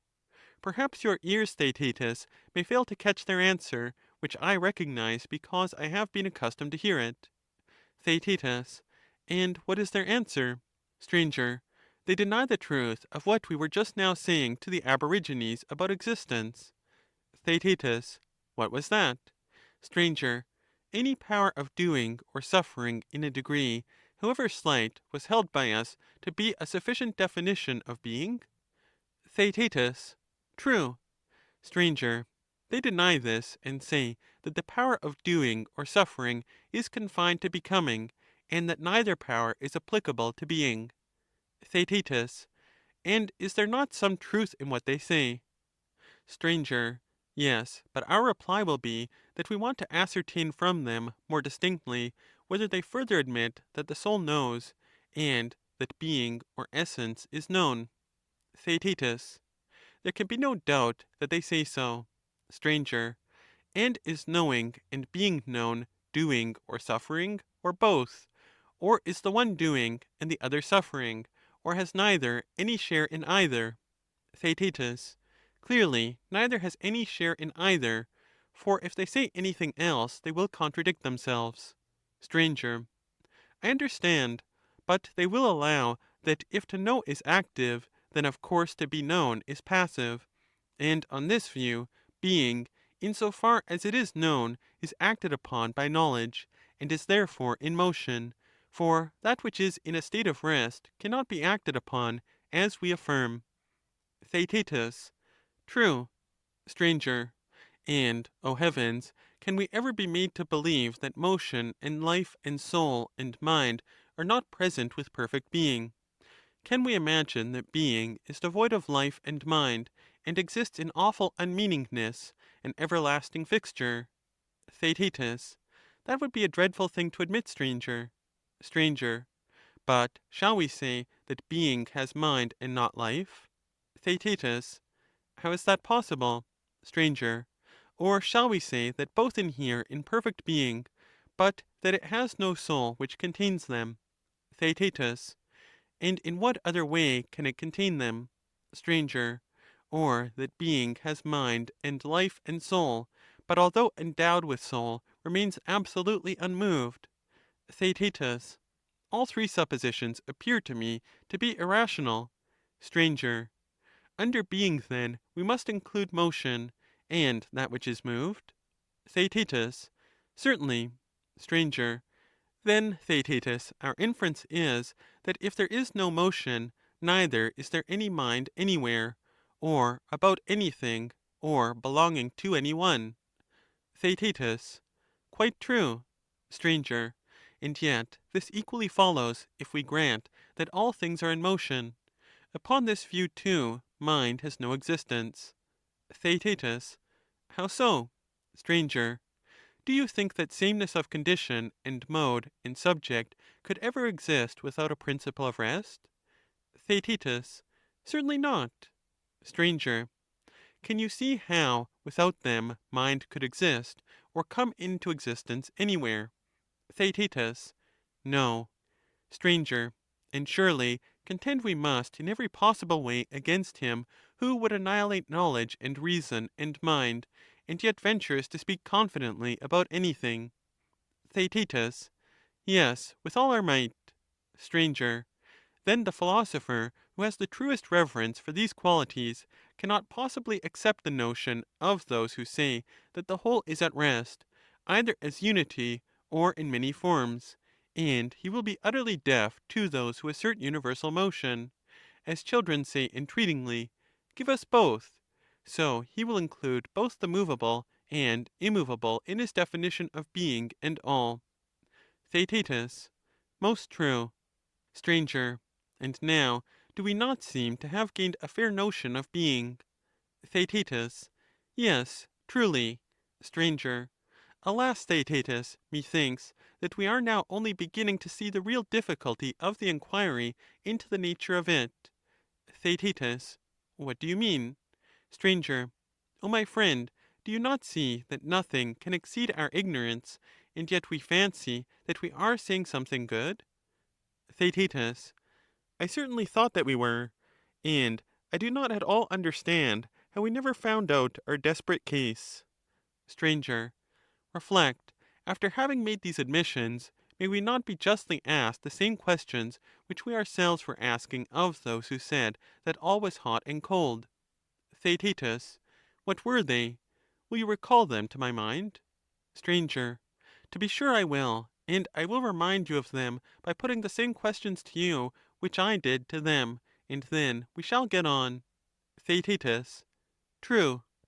Stranger. Would you not say that rest and motion are in the most entire opposition to one another? Theaetetus. Of course. Stranger. And yet you would say that both and either of them equally are? Theaetetus. I should. Stranger. And when you admit that both or either of them are, do you mean to say that both or either of them are in motion? Theaetetus.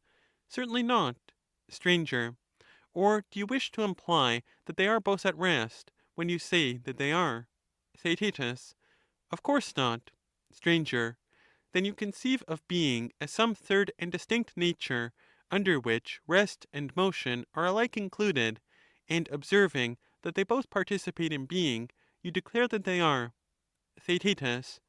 Truly, we seem to have an intimation that being is some third thing, when we say that rest and motion are. Stranger. Then being is not the combination of rest and motion, but something different from them? Theaetetus. So it would appear. Stranger. Being, then, according to its own nature, is neither in motion nor at rest? Theaetetus.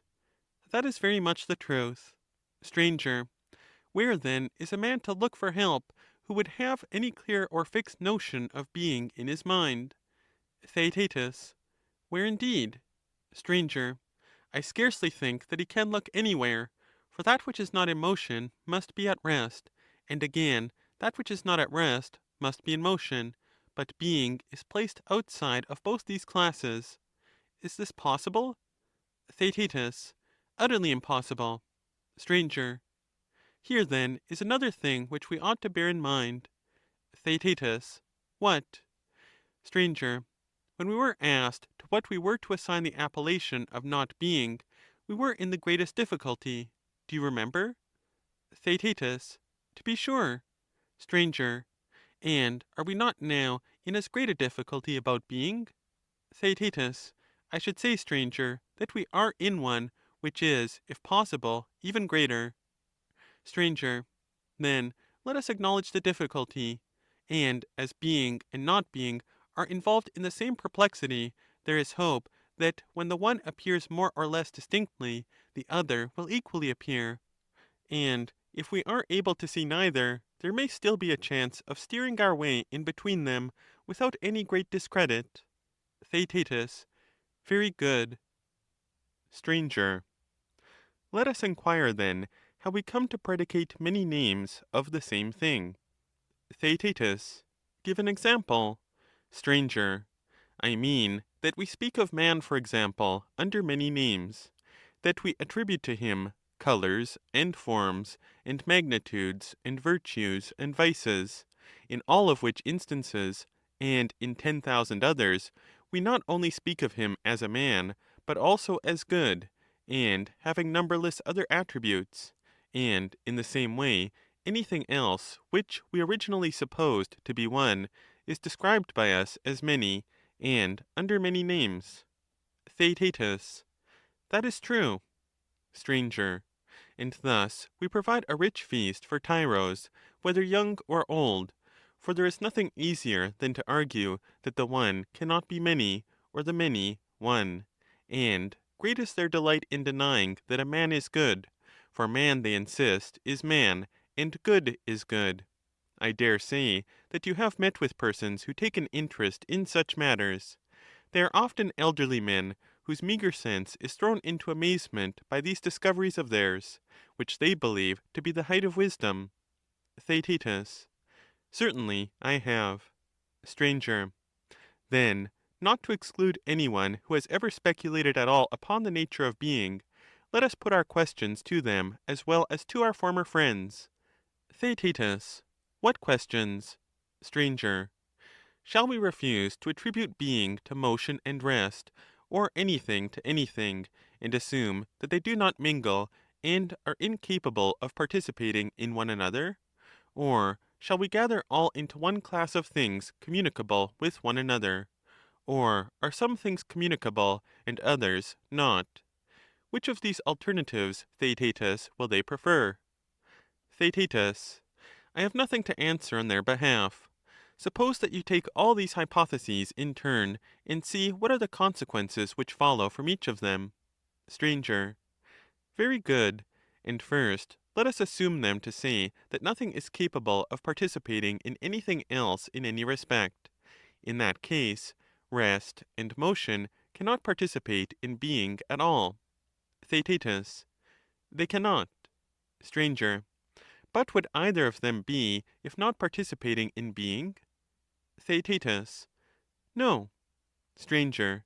Then by this admission everything is instantly overturned, as well the doctrine of universal motion as of universal rest, and also the doctrine of those who distribute being into immutable and everlasting kinds. For all these add on a notion of being, some affirming that things are truly in motion, and others that they are truly at rest. Theaetetus. Just so. Stranger.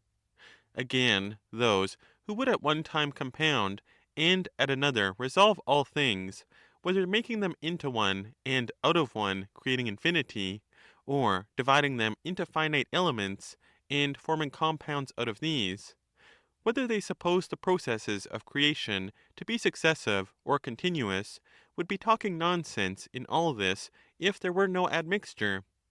Theaetetus. True. Stranger. Most ridiculous of all will the men themselves be who want to carry out the argument, and yet forbid us to call anything, because participating in some affection from another, by the name of that other. Theaetetus. Why so? Stranger. Why, because they are compelled to use the words to be, apart, from others, in itself, and 10,000 more, which they cannot give up, but must make the connecting links of discourse, and therefore they do not require to be refuted by others, but their enemy, as the saying is, inhabits the same house with them. They are always carrying about with them an adversary, like the wonderful ventriloquist Eurycles, who out of their own bellies audibly contradicts them. Theaetetus. Precisely so. A very true and exact illustration. Stranger. And now, if we suppose that all things have the power of communion with one another, what will follow? Theaetetus. Even I can solve that riddle. Stranger. How? Theaetetus. Why, because motion itself would be at rest, and rest again in motion, if they could be attributed to one another. Stranger. But this is utterly impossible. Theaetetus. Of course. Stranger. Then only the third hypothesis remains. Theaetetus. True. Stranger.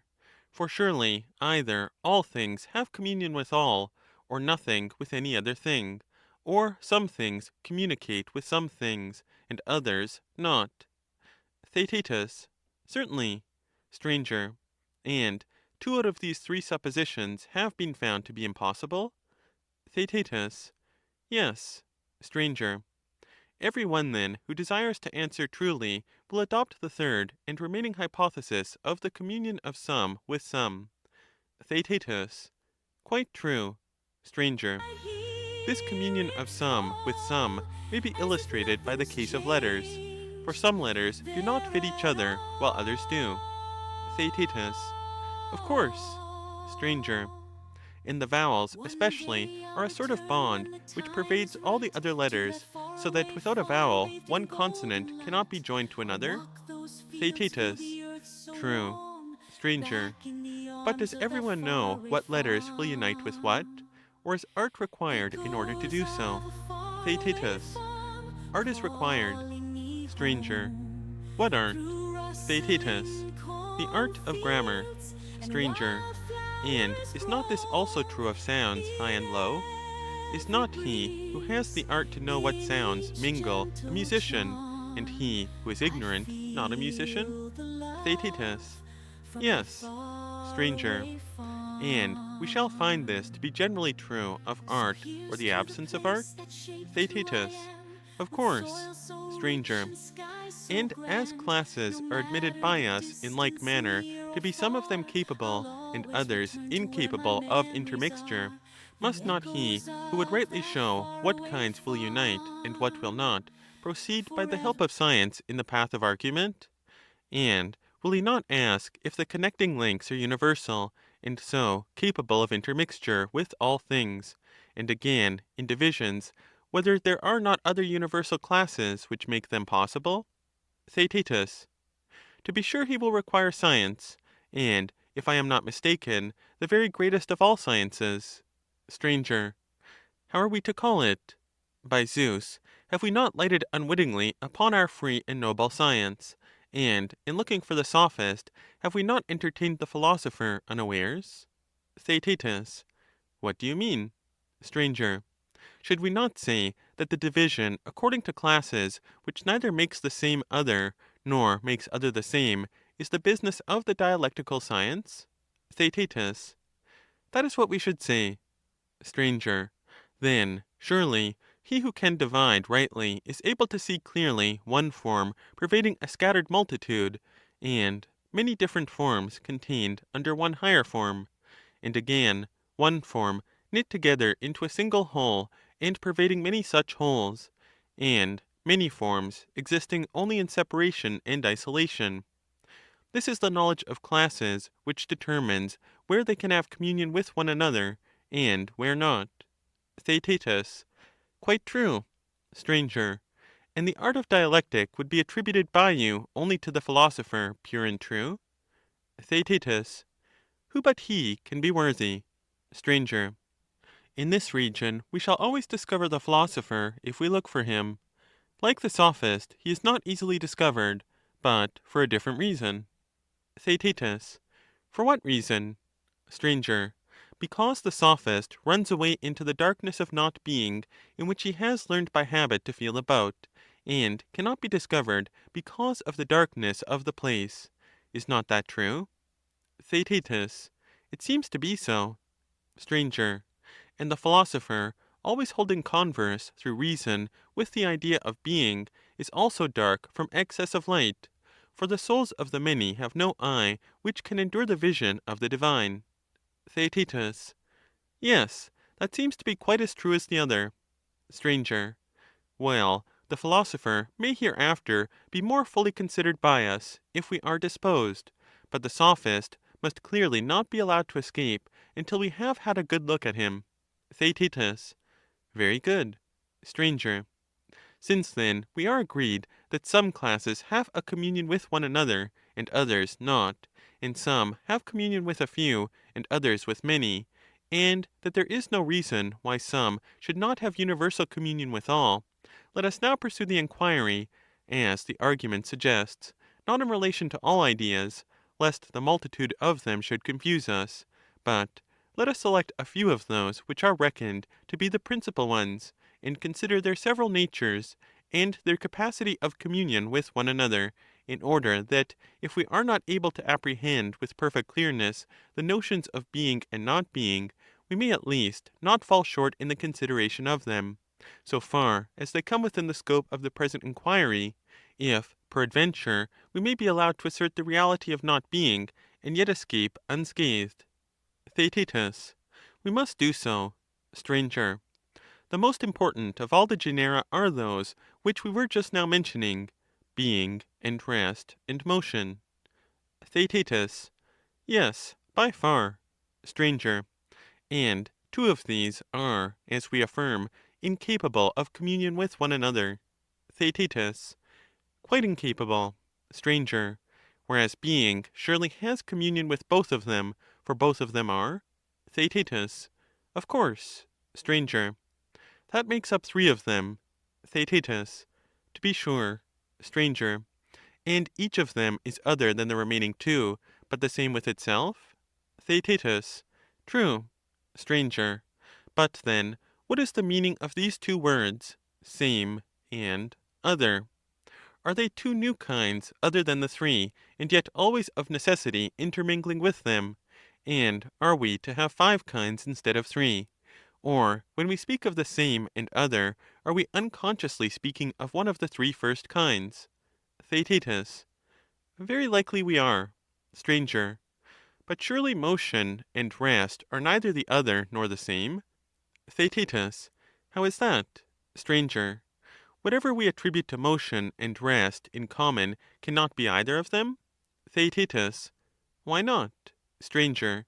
Because motion would be at rest, and rest in motion, for either of them, being predicated of both, will compel the other to change into the opposite of its own nature, because partaking of its opposite.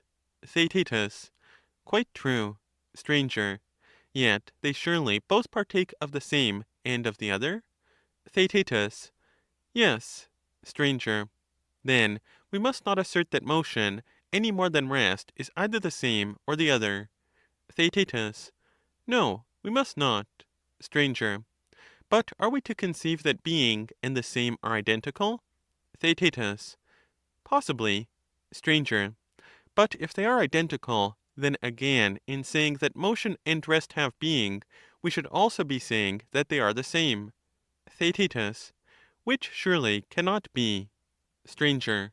Then being and the same cannot be one? Theaetetus. Scarcely. Stranger. Then we may suppose the same to be a fourth class, which is now to be added to the three others. Theaetetus. Quite true. Stranger. And shall we call the other a fifth class? Or should we consider being and other to be two names of the same class? Theaetetus. Very likely. Stranger. But you would agree, if I am not mistaken, that existences are relative as well as absolute? Theaetetus. Certainly. Stranger. And the other is always relative to other? Theaetetus. True. Stranger. But this would not be the case unless being and the other entirely differed. For if the other, like being, were absolute as well as relative, then there would have been a kind of other which was not other than other. And now we find that what is other must of necessity be what it is in relation to some other. Theaetetus. That is the true state of the case. Stranger. Then we must admit the other as the fifth of our selected classes. Theaetetus. Yes. Stranger. And the fifth class pervades all classes, for they all differ from one another, not by reason of their own nature, but because they partake of the idea of the other. Theaetetus. Quite true. Stranger. Then let us now put the case with reference to each of the five. Theaetetus. How? Stranger. First there is motion, which we affirm to be absolutely other than rest. What else can we say? Theaetetus. It is so. Stranger. And therefore is not rest. Theaetetus. Certainly not. Stranger. And yet is, because partaking of being? Theaetetus. True. Stranger. Again, motion is other than the same? Theaetetus. Just so. Stranger. and is therefore not the same? Theaetetus. It is not. Stranger. Yet surely motion is the same, because all things partake of the same? Theaetetus. Very true. Stranger. Then we must admit, and not object to say, that motion is the same, and is not the same. For we do not apply the terms same and not the same in the same sense, but we call it the same in relation to itself, because partaking of the same, and not the same, because having communion with the other, it is thereby severed from the same, and has become not that but other, and is therefore rightly spoken of as not the same. Theaetetus. To be sure. Stranger. And if absolute motion in any point of view partook of rest, there would be no absurdity in calling motion stationary? Theaetetus. Quite right. That is, on the supposition that some classes mingle with one another, and others not. Stranger. That such a communion of kinds is according to nature, we had already proved, before we arrived at this part of our discussion. Theaetetus. Certainly. Stranger. Let us proceed then. May we not say that motion is other than the other, having been also proved by us to be other than the same, and other than rest? Theaetetus. That is certain. Stranger. Then, according to this view, motion is other and also not other? Theaetetus. True. Stranger. What is the next step? Shall we say that motion is other than the three, and not other than the fourth? For we agreed that there are 5 classes, about and in the sphere of which we propose to make inquiry. Theaetetus. Surely we cannot admit that the number is less than it appeared to be just now. Stranger. Then we may without fear contend that motion is other than being? Theaetetus. Without the least fear. Stranger. The plain result is that motion, since it partakes of being, really is, and also is not? Theaetetus. Nothing can be plainer. Stranger. Then not being necessarily exists in the case of motion and of every class, for the nature of the other entering into them all makes each of them other than being, and so non-existent, and therefore of all of them, in like manner, we may truly say that they are not, and again, inasmuch as they partake of being, that they are and are existent. Theaetetus. So we may assume. Stranger. Every class then has plurality of being, and infinity of not being? Theaetetus. So we must infer. Stranger. And being itself may be said to be other than the other kinds? Theaetetus. Certainly. Stranger. Then we may infer that being is not, in respect of as many other things as there are, for not being these, it is itself one, and is not the other things, which are infinite in number. Theaetetus. That is not far from the truth. Stranger.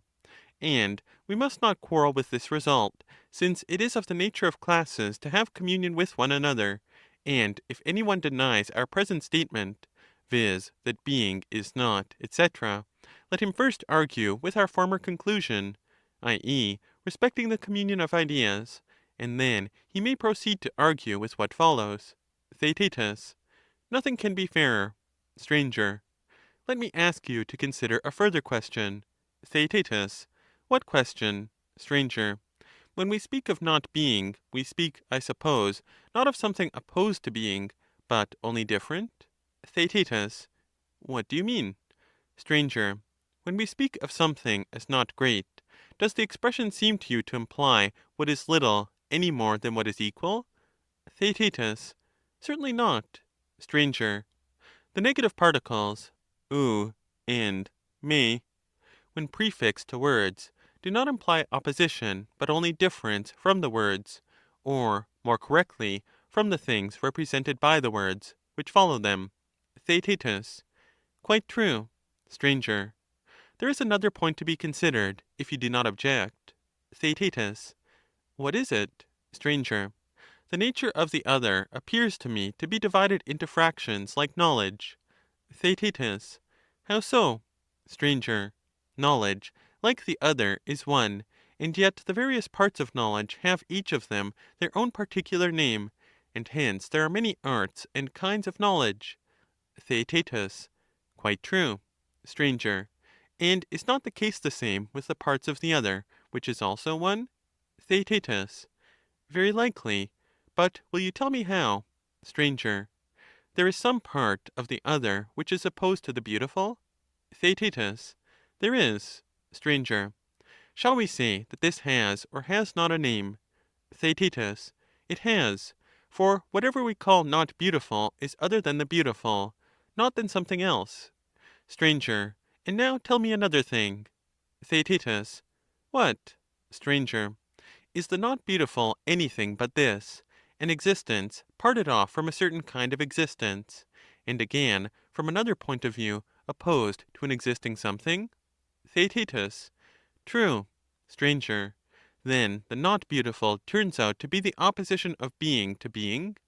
Theaetetus. Very true. Stranger. But upon this view, is the beautiful a more real, and the not beautiful a less real existence? Theaetetus. Not at all. Stranger. And the not great may be said to exist equally with the great? Theaetetus. Yes. Stranger. And in the same way the just must be placed in the same category with the not just? The one cannot be said to have any more existence than the other? Theaetetus. True. Stranger.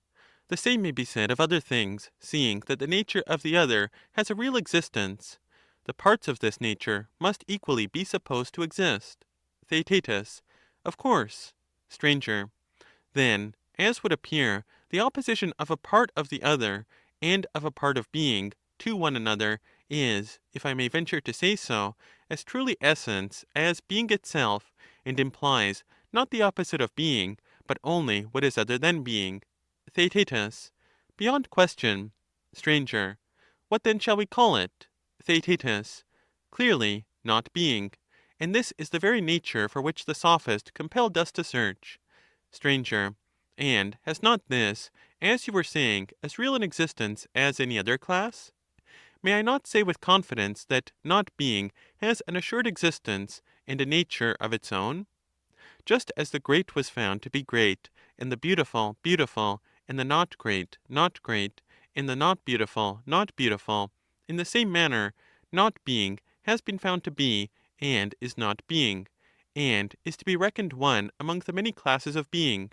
Do you, Theaetetus, still feel any doubt of this? Theaetetus. None whatever. Stranger. Do you observe that our skepticism has carried us beyond the range of Parmenides' prohibition? Theaetetus. In what? Stranger. We have advanced to a further point, and shown him more than he forbade us to investigate. Theaetetus. How is that? Stranger. Why, because he says, not being never is, and do thou keep thy thoughts from this way of enquiry. Theaetetus. Yes, he says so. Stranger. Whereas we have not only proved that things which are not are, but we have shown what form of being not being is. For we have shown that the nature of the other is, and is distributed over all things in their relations to one another, and whatever part of the other is contrasted with being, this is precisely what we have ventured to call not being. Theaetetus. And surely, stranger, we were quite right. Stranger. Let not any one say then, that while affirming the opposition of not being to being, we still assert the being of not being. For as to whether there is an opposite of being, to that enquiry we have long said good-bye. It may or may not be, and may or may not be capable of definition. But as touching our present account of not being, let a man either convince us of error, or so long as he cannot, he too must say, as we are saying, that there is a communion of classes, and that being and difference or other traverse all things, and mutually interpenetrate, so that the other partakes of being, and by reason of this participation is, and yet is not that of which it partakes, but other, and, being other than being, it is clearly a necessity that not being should be.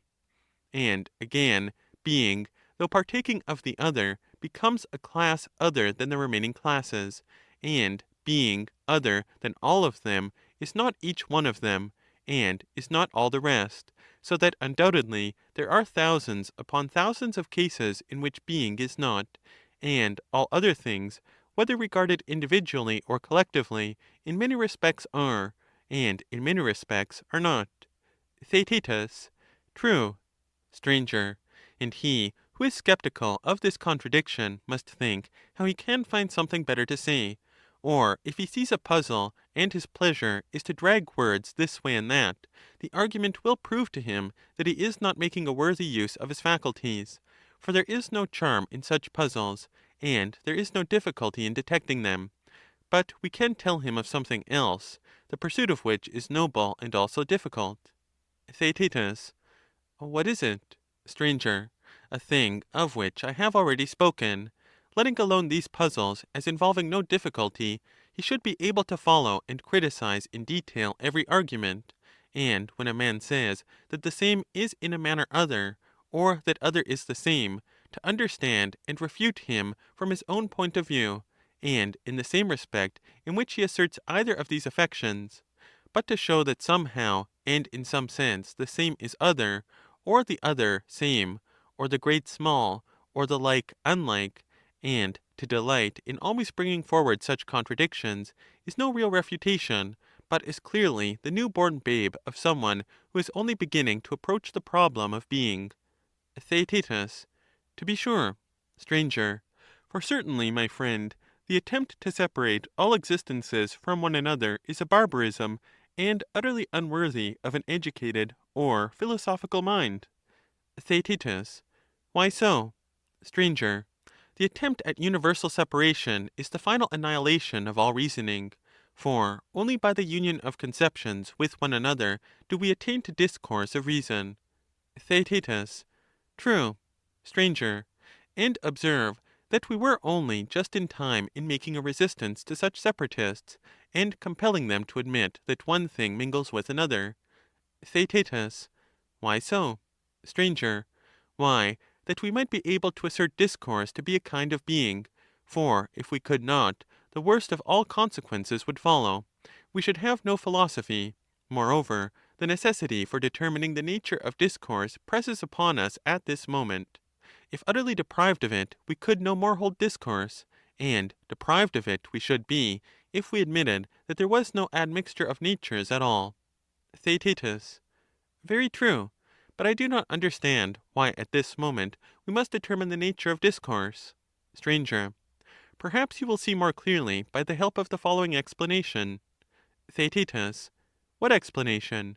Stranger. Not being has been acknowledged by us to be one among many classes diffused over all being. Theaetetus. True. Stranger. And thence arises the question whether not being mingles with opinion and language. Theaetetus. How so? Stranger. If not being has no part in the proposition, then all things must be true. But if not being has a part, then false opinion and false speech are possible. For to think or to say what is not is falsehood, which thus arises in the region of thought and in speech. Theaetetus. That is quite true. Stranger. And where there is falsehood, surely there must be deceit? Theaetetus. Yes. Stranger. And if there is deceit, then all things must be full of idols and images and fancies? Theaetetus. To be sure. Stranger. Into that region the Sophist, as we said, made his escape, and when he had got there, denied the very possibility of falsehood. No one, he argued, either conceived or uttered falsehood, inasmuch as not being did not in any way partake of being. Theaetetus. True. Stranger. And now not being has been shown to partake of being, and therefore he will not continue fighting in this direction, but he will probably say that some ideas partake of not being, and some not, and that language and opinion are of the non-partaking class, and he will still fight to the death against the existence of the image-making and fantastic art, in which we have placed him, because, as he will say, opinion and language do not partake of not being, and unless this participation exists, there can be no such thing as falsehood. And with the view of meeting this evasion, we must begin by inquiring into the nature of language, opinion, and imagination, in order that when we find them, we may find also that they have communion with not being, and having made out the connection of them, may thus prove that falsehood exists. And therein we will imprison the Sophist, if he deserves it, or if not, we will let him go again, and look for him in another class. Theaetetus. Certainly, stranger, there appears to be truth in what was said about the Sophist at first, that he was of a class not easily caught, for he seems to have abundance of defences which he throws up, and which must every one of them be stormed before we can reach the man himself. And even now we have with difficulty got through his first defence, which is the not being of not being, and lo, here is another, for we have still to show that falsehood exists in the sphere of language and opinion, and there will be another and another line of defence without end. Stranger. Any one, Theaetetus, who is able to advance even a little ought to be of good cheer. For what would he who is dispirited at a little progress do if he were making none at all, or even undergoing a repulse? Such a faint heart, as the proverb says, will never take a city. But now that we have succeeded thus far, the citadel is ours, and what remains is easier. Theaetetus. Very true. Stranger. Then, as I was saying, let us first of all obtain a conception of language and opinion, in order that we may have clearer grounds for determining whether not being has any concern with them, or whether they are both always true and neither of them ever false. Theaetetus. True. Stranger.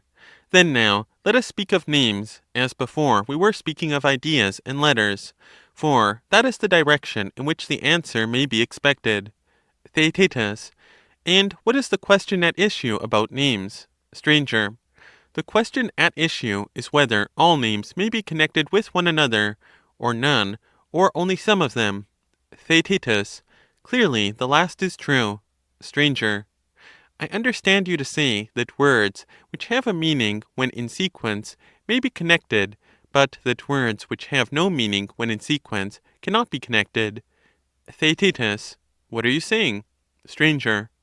What I thought that you intended when you gave your assent, for there are two sorts of intimation of being which are given by the voice. Theaetetus. What are they? Stranger. One of them is called nouns, and the other verbs. Theaetetus. Describe them. Stranger. That which denotes action we call a verb. Theaetetus. True. Stranger. And the other, which is an articulate mark set on those who do the actions, we call a noun. Theaetetus. Quite true. Stranger. A succession of nouns only is not a sentence, any more than of verbs without nouns. Theaetetus. I do not understand you. Stranger. I see that when you gave your assent you had something else in your mind. But what I intended to say was, that a mere succession of nouns or of verbs is not discourse. Theaetetus. What do you mean? Stranger. I mean that words like walks, runs, sleeps, or any other words which denote action, however many of them you string together, do not make discourse. Theaetetus. How can they? Stranger. Or again, when you say lion, stag, horse, or any other words which denote agents, neither in this way of stringing words together do you attain to discourse, for there is no expression of action, or inaction, or of the existence of existence, or non-existence indicated by the sounds, until verbs are mingled with nouns. Then the words fit, and the smallest combination of them forms language, and is the simplest and least form of discourse. Theaetetus. Again I ask, what do you mean? Stranger. When any one says, a man learns, should you not call this the simplest and least of sentences? Theaetetus. Yes. Stranger. Yes, for he now arrives at the point of giving an intimation about something which is, or is becoming, or has become, or will be. And he not only names, but he does something by connecting verbs with nouns, and therefore we say that he discourses, and to this connection of words we give the name of discourse. Theaetetus. True. Stranger. And as there are some things which fit one another, and other things which do not fit, so there are some vocal signs which do, and others which do not combine and form discourse. Theaetetus. Quite true. Stranger. There is another small matter. Theaetetus. What is it? Stranger. A sentence must and cannot help having a subject. Theaetetus. True. Stranger. And must be of a certain quality. Theaetetus. Certainly. Stranger. And now let us mind what we are about. Theaetetus. We must do so. Stranger. I will repeat a sentence to you in which a thing and an action are combined by the help of a noun and a verb, and you shall tell me of whom the sentence speaks. Theaetetus. I will, to the best of my power. Stranger. Theaetetus sits. Not a very long sentence. Theaetetus. Not very. Stranger. Of whom does the sentence speak, and who is the subject? That is what you have to tell. Theaetetus. Of me. I am the subject. Stranger. Or this sentence again. Theaetetus. What sentence? Stranger. Theaetetus, with whom I am now speaking, is flying. Theaetetus. That also is a sentence which will be admitted by every one to speak of me, and to apply to me. Stranger. We agreed that every sentence must necessarily have a certain quality. Theaetetus. Yes. Stranger. And what is the quality of each of these two sentences? Theaetetus. The one, as I imagine, is false, and the other true. Stranger. The true says what is true about you? Theaetetus. Yes. Stranger. And the false says what is other than true? Theaetetus. Yes. Stranger. And therefore speaks of things which are not as if they were? Theaetetus. True. Stranger. And says that things are real of you which are not. For, as we were saying, in regard to each thing or person, there is much that is and much that is not. Theaetetus. Quite true. Stranger.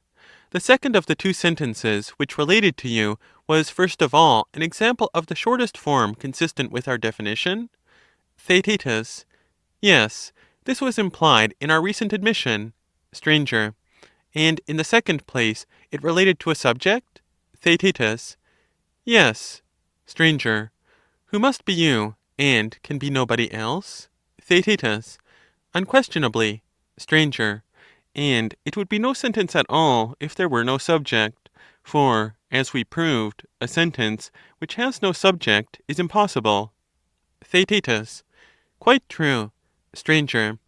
When other, then, is asserted of you as the same, and not being as being, such a combination of nouns and verbs is really and truly false discourse? Theaetetus. Most true. Stranger. And therefore thought, opinion, and imagination are now proved to exist in our minds, both as true and false? Theaetetus. How so? Stranger. You will know better if you first gain a knowledge of what they are, and in what they severally differ from one another. Theaetetus. Give me the knowledge which you would wish me to gain. Stranger. Are not thought and speech the same, with this exception, that what is called thought is the unuttered conversation of the soul with herself? Theaetetus. Quite true. Stranger. But the stream of thought which flows through the lips and is audible is called speech? Theaetetus. True. Stranger. And we know that there exists in speech. Theaetetus. What exists? Stranger. Affirmation. Theaetetus. Yes, we know it. Stranger. When the affirmation or denial takes place in silence and in the mind only, have you any other name by which to call it but opinion? Theaetetus. There can be no other name. Stranger. And when opinion is presented, not simply, but in some form of sense, would you not call it imagination? Theaetetus. Certainly. Stranger.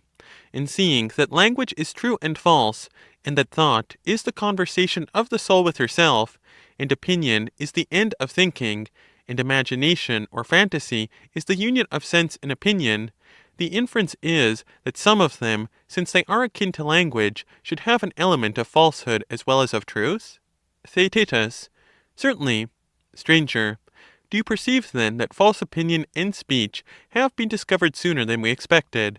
For just now we seem to be undertaking a task which would never be accomplished. Theaetetus. I perceive. Stranger. Then let us not be discouraged about the future, But now, having made this discovery, let us go back to our previous classification. Theaetetus. What classification? Stranger. We divided image-making into two sorts. The one, likeness-making, the other, imaginative or fantastic. Theaetetus. True.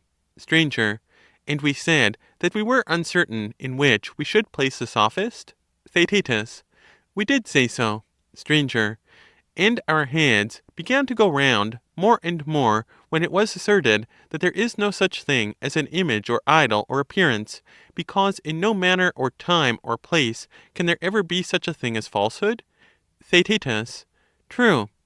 Stranger. And now, since there has been shown to be false speech and false opinion, there may be imitations of real existences, and out of this condition of the mind an art of deception may arise? Theaetetus. Quite possible. Stranger. And we have already admitted, in what preceded, that the Sophist was lurking in one of the divisions of the likeness-making art? Theaetetus. Yes. Stranger. Let us then renew the attempt, and in dividing any class always take the part to the right, holding fast to that which holds the Sophist, until we have stripped him of all his common properties, and reached his difference or peculiar. Then we may exhibit him in his true nature, first to ourselves, and then to kindred dialectical spirits. Theaetetus. Very good. Stranger. You may remember that all art was originally divided by us into creative and acquisitive? Theaetetus. Yes. Stranger. And the Sophist was flitting before us in the acquisitive class, in the subdivisions of hunting, contests, merchandise, and the like? Theaetetus. Very true. Stranger.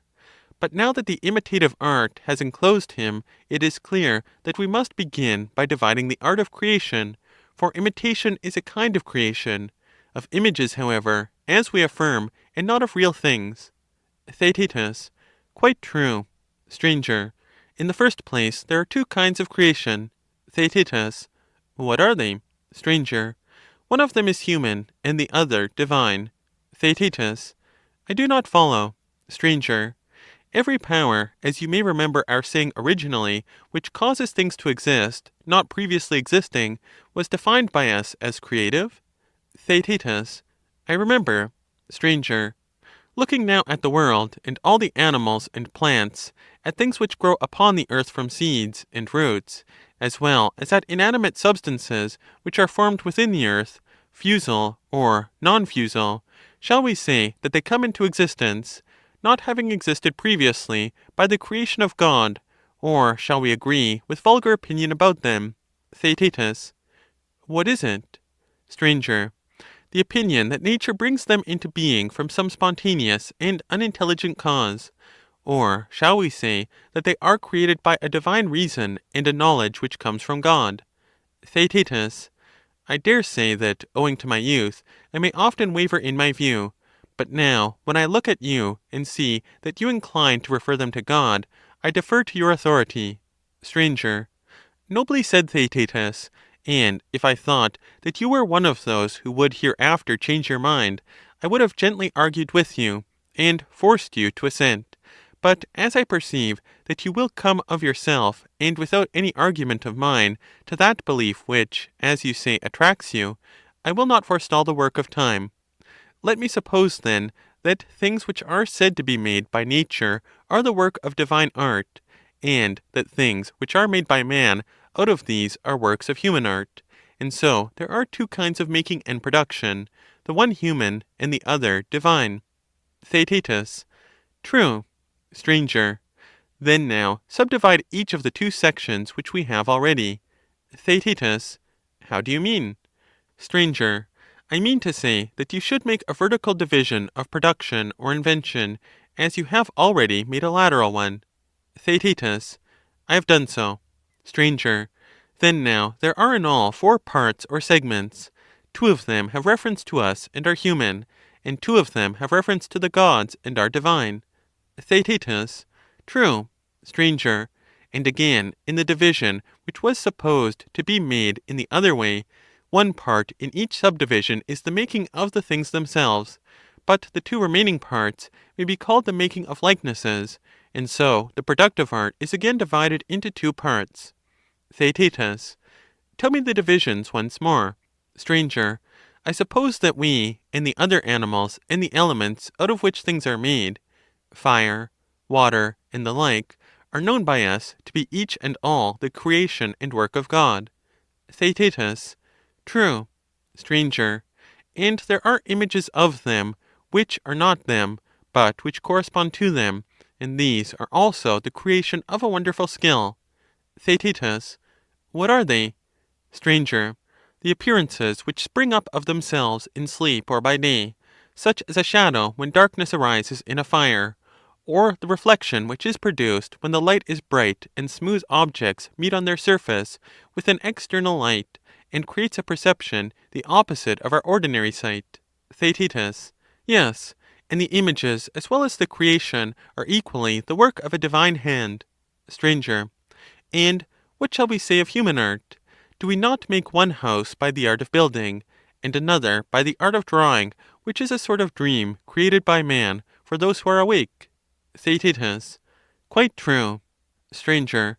And other products of human creation are also twofold, and go in pairs. There is the thing with which the art of making the thing is concerned, and the image with which imitation is concerned. Theaetetus. Now I begin to understand, and am ready to acknowledge that there are two kinds of production, and each of them twofold. In the lateral division there is both a divine and a human production. In the vertical there are realities, and a creation of a kind of similitudes. Stranger. And let us not forget that of the imitative class the one part was to have been likeness-making, and the other fantastic, if it could be shown that falsehood is a reality, and belongs to the class of real being. Theaetetus. Yes. Stranger. And this appeared to be the case, and therefore, now, without hesitation, we shall number the different kinds as two. Theaetetus. True. Stranger. Then now, let us again divide the fantastic art. Theaetetus. Where shall we make the division? Stranger. There is one kind which is produced by an instrument, and another in which the creator of the appearance is himself the instrument. Theaetetus. What do you mean? Stranger. When any one makes himself appear like another in his figure or his voice, imitation is the name for this part of the fantastic art. Theaetetus. Yes. Stranger. Let this then be named the art of mimicry, and this the province assigned to it. As for the other division, we are weary, and will give that up, leaving to some one else the duty of making the class, and giving it a suitable name. Theaetetus. Let us do as you say, assign a sphere to the one, and leave the other. Stranger. There is a further distinction, Theaetetus, which is worthy of our consideration, and for a reason which I will tell you. Theaetetus. Let me hear. Stranger. There are some who imitate, knowing what they imitate, and some who do not know. And what line of distinction can there possibly be greater than that which divides ignorance from knowledge? Theaetetus. There can be no greater. Stranger. Was not the sort of imitation of which we spoke just now the imitation of those who know? For he who would imitate you would surely know you, and your figure? Theaetetus. Naturally. Stranger. And what would you say of the figure or form of justice, or of virtue in general? Are we not well aware that many, having no knowledge of either, but only a sort of opinion, do their best to show that this opinion is really entertained by them, by expressing it, as far as they can, in word and deed? Theaetetus. Yes, that is very common. Stranger. And do they always fail in their attempt to be thought just when they are not, or is not the very opposite true? Theaetetus. The very opposite. Stranger. Such a one then should be described as an imitator, to be distinguished from the other, as he who is ignorant is distinguished from him who knows? Theaetetus. True. Stranger. Can we find a suitable name for each of them? This is clearly not an easy task, for among the ancients there was some confusion of ideas, which prevented them from attempting to divide genera into species, wherefore there is no great abundance of names. Yet for the sake of distinctness I will make bold to call the imitation which coexists with opinion the imitation of appearance, that which coexists with science a scientific or learned imitation. Theaetetus. Granted. Stranger. The former is our present concern, for the Sophist was classed with imitators indeed, but not among those who have knowledge? Theaetetus. Very true. Stranger. Let us then examine our imitator of appearance, and see whether he is sound, like a piece of iron, or whether there is still some crack in him. Theaetetus. Let us examine him. Stranger. Indeed, there is a very considerable crack, for if you look you find that one of the two classes of imitators is a simple creature, who thinks that he knows that which he only fancies. The other sort has knocked about among arguments, until he suspects and fears that he is ignorant of that which to the many he pretends to know. Theaetetus. There are certainly the two kinds which you describe. Stranger. Shall we regard one as the simple imitator, the other as the dissembling or ironical imitator? Theaetetus. Very good. Stranger. And shall we further speak of this latter class as having one or two divisions? Theaetetus. Answer yourself. Stranger. Upon consideration, then, there appear to me to be two. There is the dissembler, who harangues a multitude in public, in a long speech, and the dissembler, who in private and in short speeches compels the person who is conversing with him to contradict himself. Theaetetus. What you say is most true. Stranger. And who is the maker of the longer speeches? Is he the statesman, or the popular orator? Theaetetus. The latter. Stranger. And what shall we call the other? Is he the philosopher or the sophist? Theaetetus. The philosopher he cannot be, for upon our view he is ignorant. But since he is an imitator of the wise, he will have a name which is formed by an adaptation of the word, Sophos. What shall we name him? I am pretty sure that I cannot be mistaken in terming him the true and very sophist. Stranger.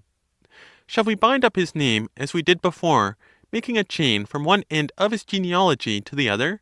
Theaetetus. By all means. Stranger. He, then, who traces the pedigree of his art as follows, who, belonging to the conscious or dissembling section of the art of causing self-contradiction, is an imitator of appearance, and is separated from the class of fantastic, which is a branch of image-making, into that further division of creation, the juggling of words, a creation human, and not divine. Any one who affirms the real sophist to be of this blood and lineage